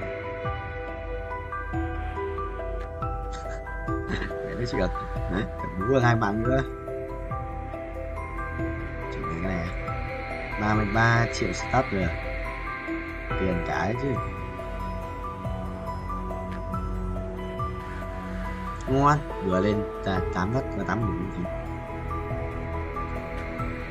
có giờ xét này không muốn đâu cái này chuẩn hơn đấy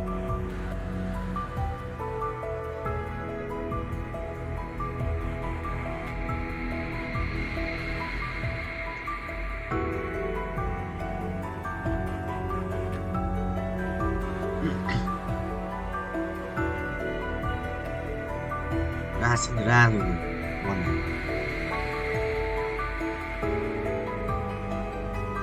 tôi xếp tiền lên 30 tiền nữa nhanh không cái là xong giao chim là đủ tiền hoặc cái nó nhảy đá gì đó quên ra được nó lại quay nhiều lần ngoài mắt ngoài thành là thầm trong mắt rồi có nguy không anh em tôi anh là cái nguy sao mà lắm mắt người ta sao người xuống và lắp con sinh ra và xong là 57 nghìn sinh viên con thứ nhất ăn rồi còn bà sinh viên cũng xanh rồi quý à mới thua thì ai cái đánh hay đấy bây giờ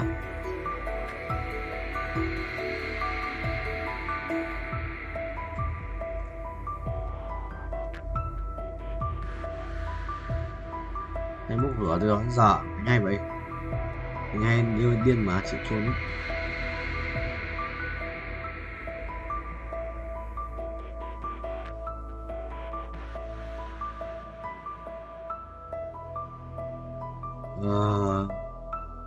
cung à cung cung xanh à đai máu đai máu à đây đây ra thì buồn lắm rồi buồn lắm em ơi biết trách ơi đấu lên được rồi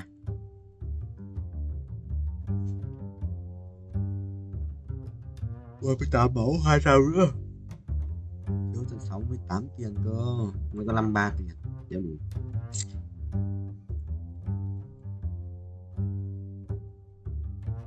bay nữa không đợi bay như hack rồi bay khác thì hack đâu bay áp bị file được mà asma chi nhất lava dragon cái cục lava phế à thấy vẻ hơn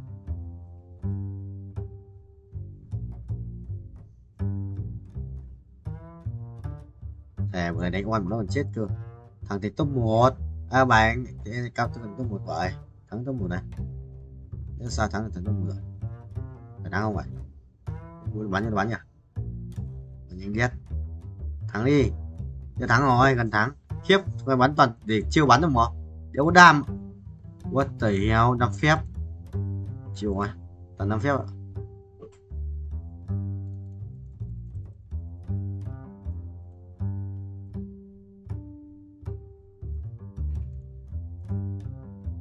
Razia খোয়া আব্বা আম্মা যদি তোর ছোটকালে জানতো তোর হাইটের লগে তোর গাদামির হাইটটা একটু বাড়বো, তাহলে নিজ দিয়ে এমনিতেই 6 ইঞ্চি কেটে দিত, তোর আর গাদামি বাড়তো। শুন, আব্বা আম্মা যা বলে তা কর, বিয়েটা কর, আর আমার রাস্তাটা একটু ক্লিয়ারটা কর। ও, আমি তোমার পথের কাটা না? তোরা কেউ চাস না যে আমি পড়াশোনা করে এই নিজের পায়ে দাঁড়াই? তুই তো নিজের পায়ে দাঁড়াস নাই, তুই তো আমার কাঁধের উপর ভর করে দাঁড়ায় আসছিস। এই, আসো।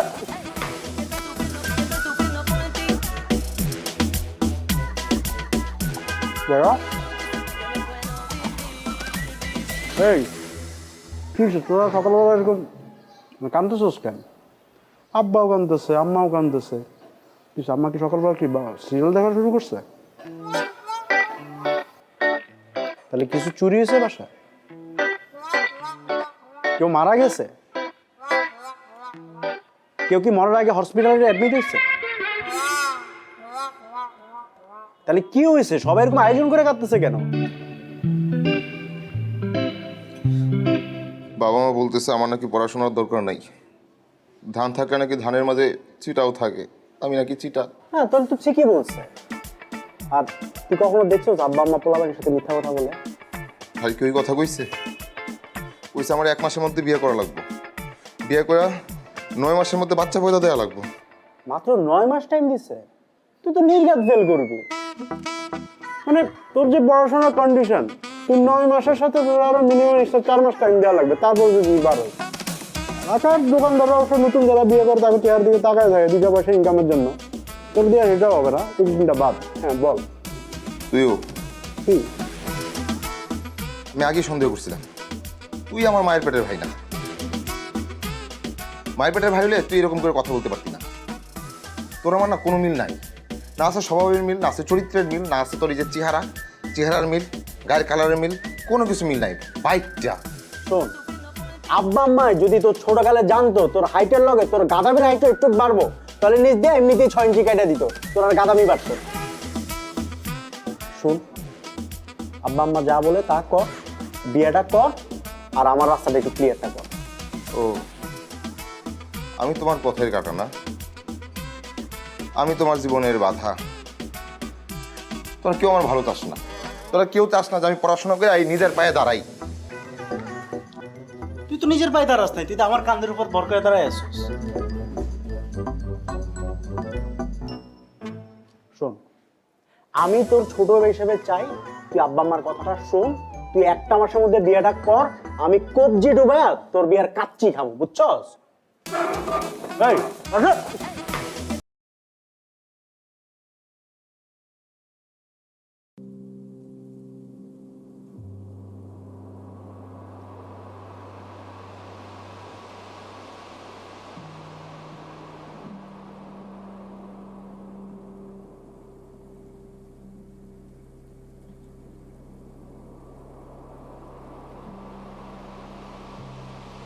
để xem cái này nó của nàng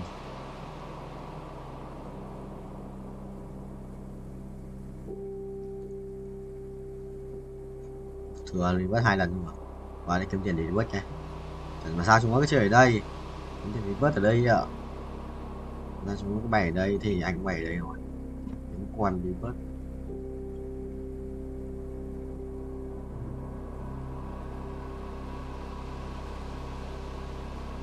Rồi ra khỏi xe rồi. Kinh rét ra, kinh rét thờ rét luôn. Chuẩn form vậy thầy ơi. Sojin này, Sojin của năng này. Kiếm đồ cho Asia rồi. Có quan trọng gì ra đâu. Sắp đủ đồ.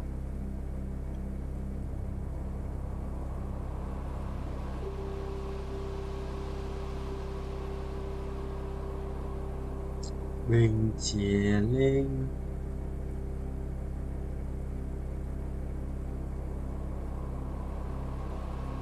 Đầu ra quan oan giỏi mà cho hiệu thần dừng thực sự là hợp lý đấy thầy. Ba là hợp lý. Luận đầu à để tài chính. Tắc kè phải thần dừng cũng vậy, tắc kè loài mắt.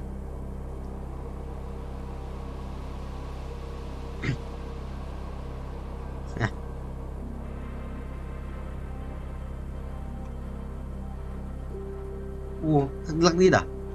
Lắc đít ra sau. À, đẹp đấy nhỉ, đẹp đấy. Là đẹp. Không sao đâu bạn ơi. Không sao. À. Ngồi đâu. Mình không biết. Sao?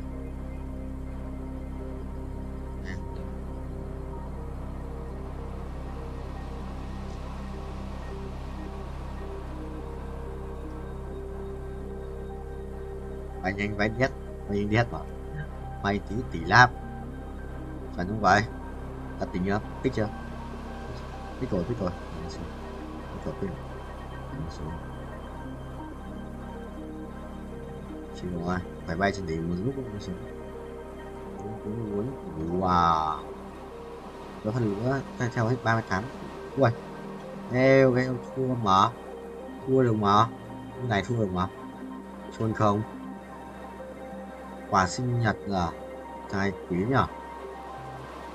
Thua được mà, mình thua thằng này mà. May sang bên này vậy.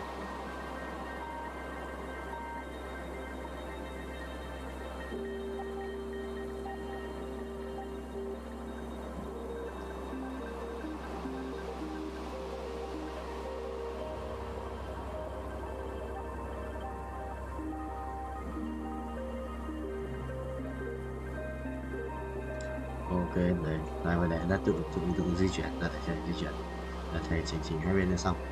Đinh không vậy? Đinh không vậy? Đinh không thấy ơi, Đinh không thấy ơi, Đinh không thấy ơi, Đinh không thấy ơi, Đinh.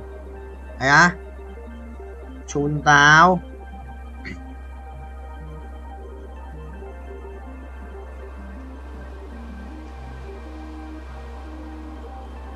M là nó 50m. Nhanh lên tao. Từ từ rồi. Mắc thêm 7 Ghét. Chuẩn không nhỉ? Bay sự nhét đấy. Đấy là biệt.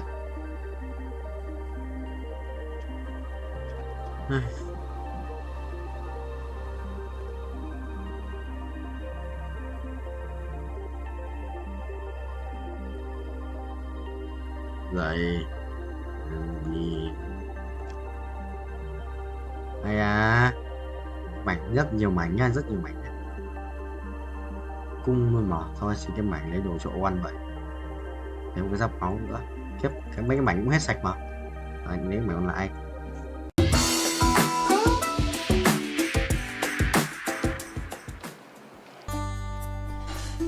Xong, cút. Mèo cái gì đấy? Lò đắc bù làm mau vậy anh? Chuẩn không vậy? Thầy lái nha, thầy lái tốc độ cao xem con lái không? Từ từ, mày ấy á, xít được. So ride a cat in high speed đấy.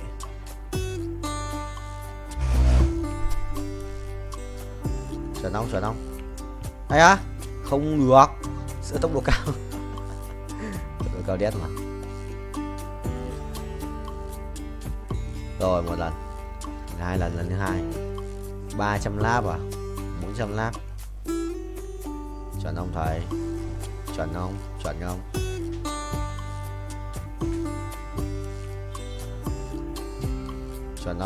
Chuẩn không? Ui, tốc độ cao đấy.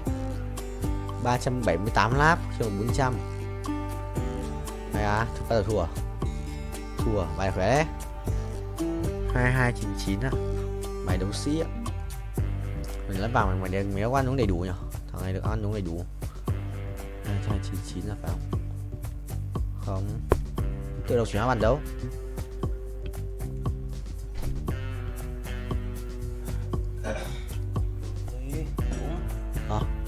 Đúng đi em.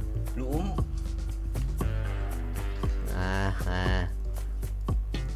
Ô, phải chăng?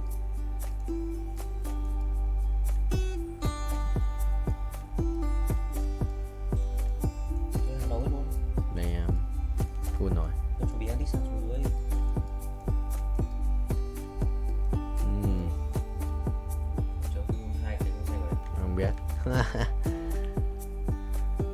Ok thầy ơi, mai sẽ ra ở cát.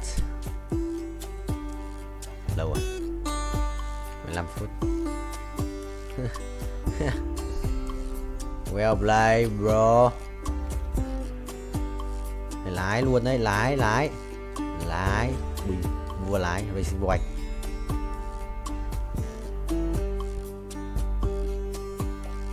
Nhốt luôn, chết không? Ngồi đi. Đéo đi à? Vào nó kèm rất siêu linh. Đéo có đủ mana để chết. Được không mà khỏe rồi ra.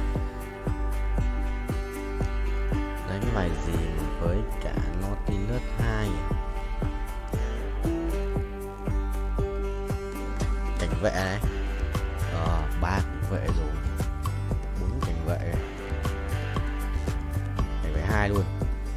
Còn biết. Tưởng tượng ra cái gì á? Có cảnh vệ à? Ui, bài này đánh As cảnh vệ nhờ. Hóa cung xanh à? Được phết.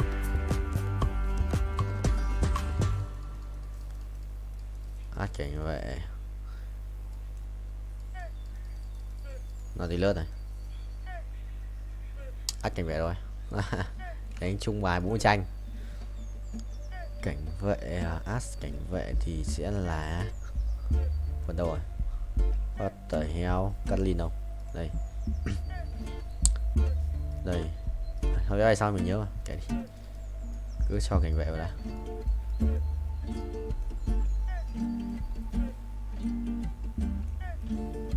Vui gỡ. Để vui gỡ. Rồi, vừa đủ. Vừa đẹp. Cung xanh này. Vô cực rồi. Cung xanh vô cực với cả cuồng đao à? Dấu có cuồng đao, xít quá. Chắc là chim quá rồi. Chắc thế. 82 máu à? Trốn nhỉ? Sẽ một chút trốn đấy. Mình sẽ lái cái này trước. Ok. Tốc độ cao đét. Ok được rồi.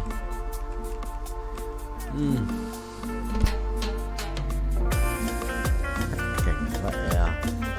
Có nhà đánh sự danh hóa này nó sẽ đánh át à? Chưa ai cái quả át à? Cái đánh lắc này cũng không phải thôi, không ai át được. Lụ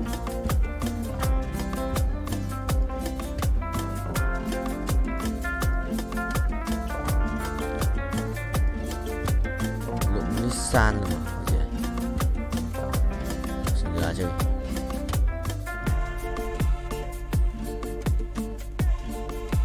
Nắp tổ xin ra tạm đi.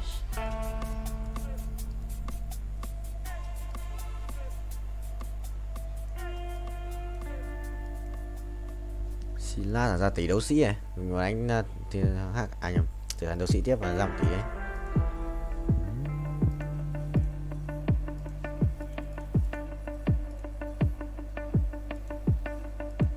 Tỷ đấu sĩ ạ, quỷ đéo chịu được. Mà anh đã stop rồi, có thể không? Anh nhầm Bùi Tiến mà xóa, ha ha. Tí thầy nhót. Thầy nhót này mà bình tĩnh tự tin và tự tin bịch đổi bài cái đổ buồm luôn mà sự là khỏe đấy, nhưng mà thầy xoay bài ấy chưa xoay. Có Saza hả? Có Rakan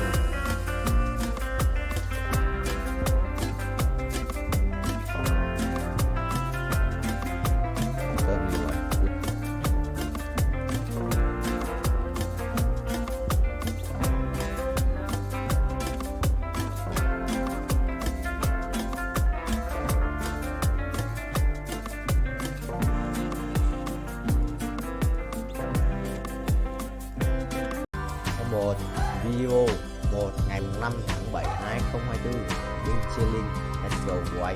Mình sẽ bay tiếp cho các em xem nhé. Ok, để tự lại.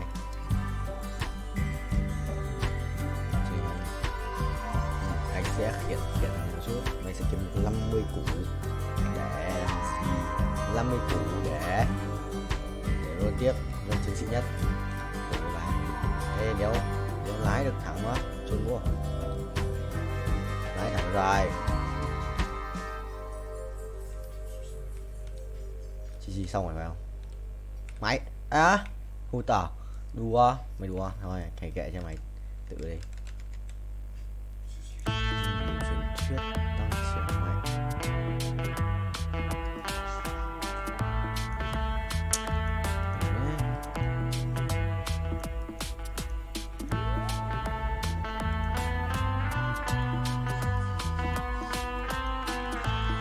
Cách xa sử binh nhé.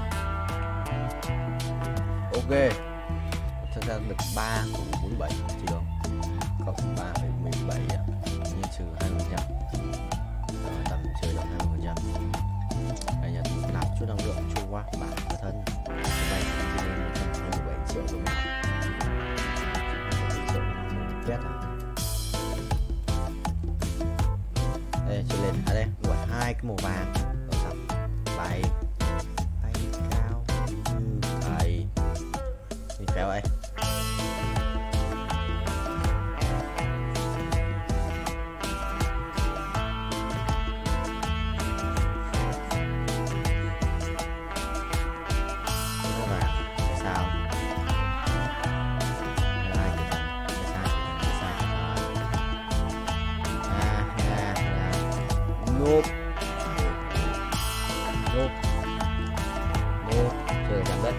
Tiếp thằng này quỷ à, ác quỷ vô ba đùa tao cái này cũng là tuổi rồi dọc rồi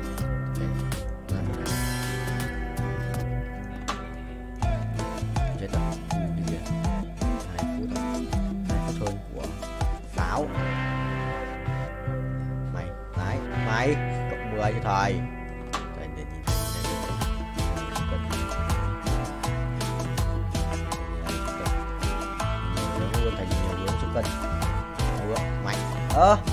Đùa tao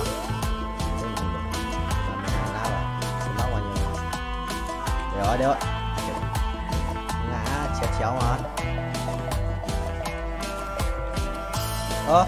thêm không được 26 lá mà được rồi đâu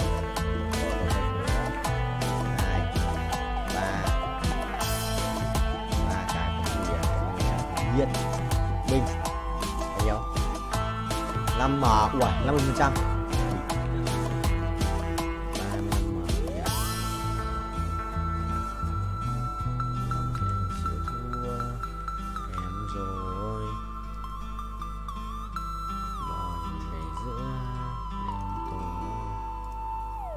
Không ui ra với bia này độc dược ở thời cút không quan trọng vụ nổ lớn bịch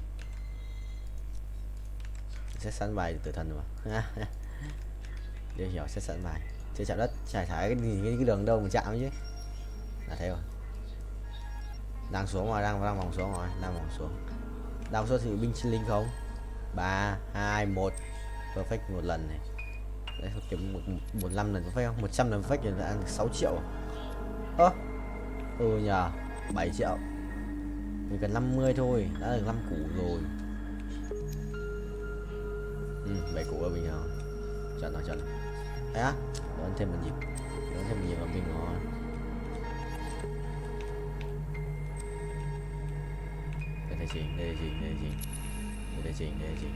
Để gì ok không được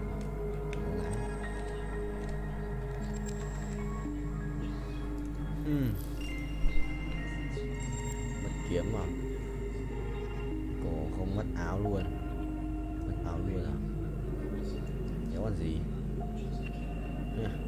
phải lấy găng tay đây để thay rồi 1 2 lần thế là 30% à xem bao nhiêu nhá 30% bình cũng gần 5 củ ấy 40 củ à 2 lần được 10 củ rồi thì ảo điếc. Let's go.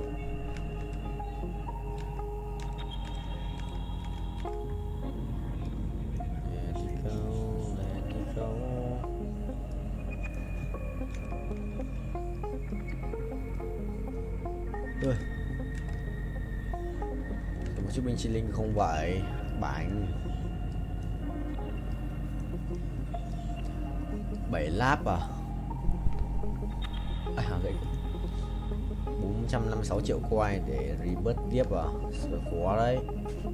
Anh cần 50 củ này phải chừng. Ui, 40 củ tròn. Mình kiếm tiền từ điêu ấy.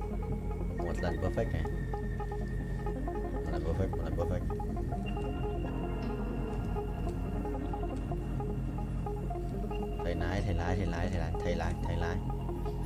Thầy lái. Mình thắng. Nghe cái trường. Mày thắng. Mày 10% nữa. Mày ngã.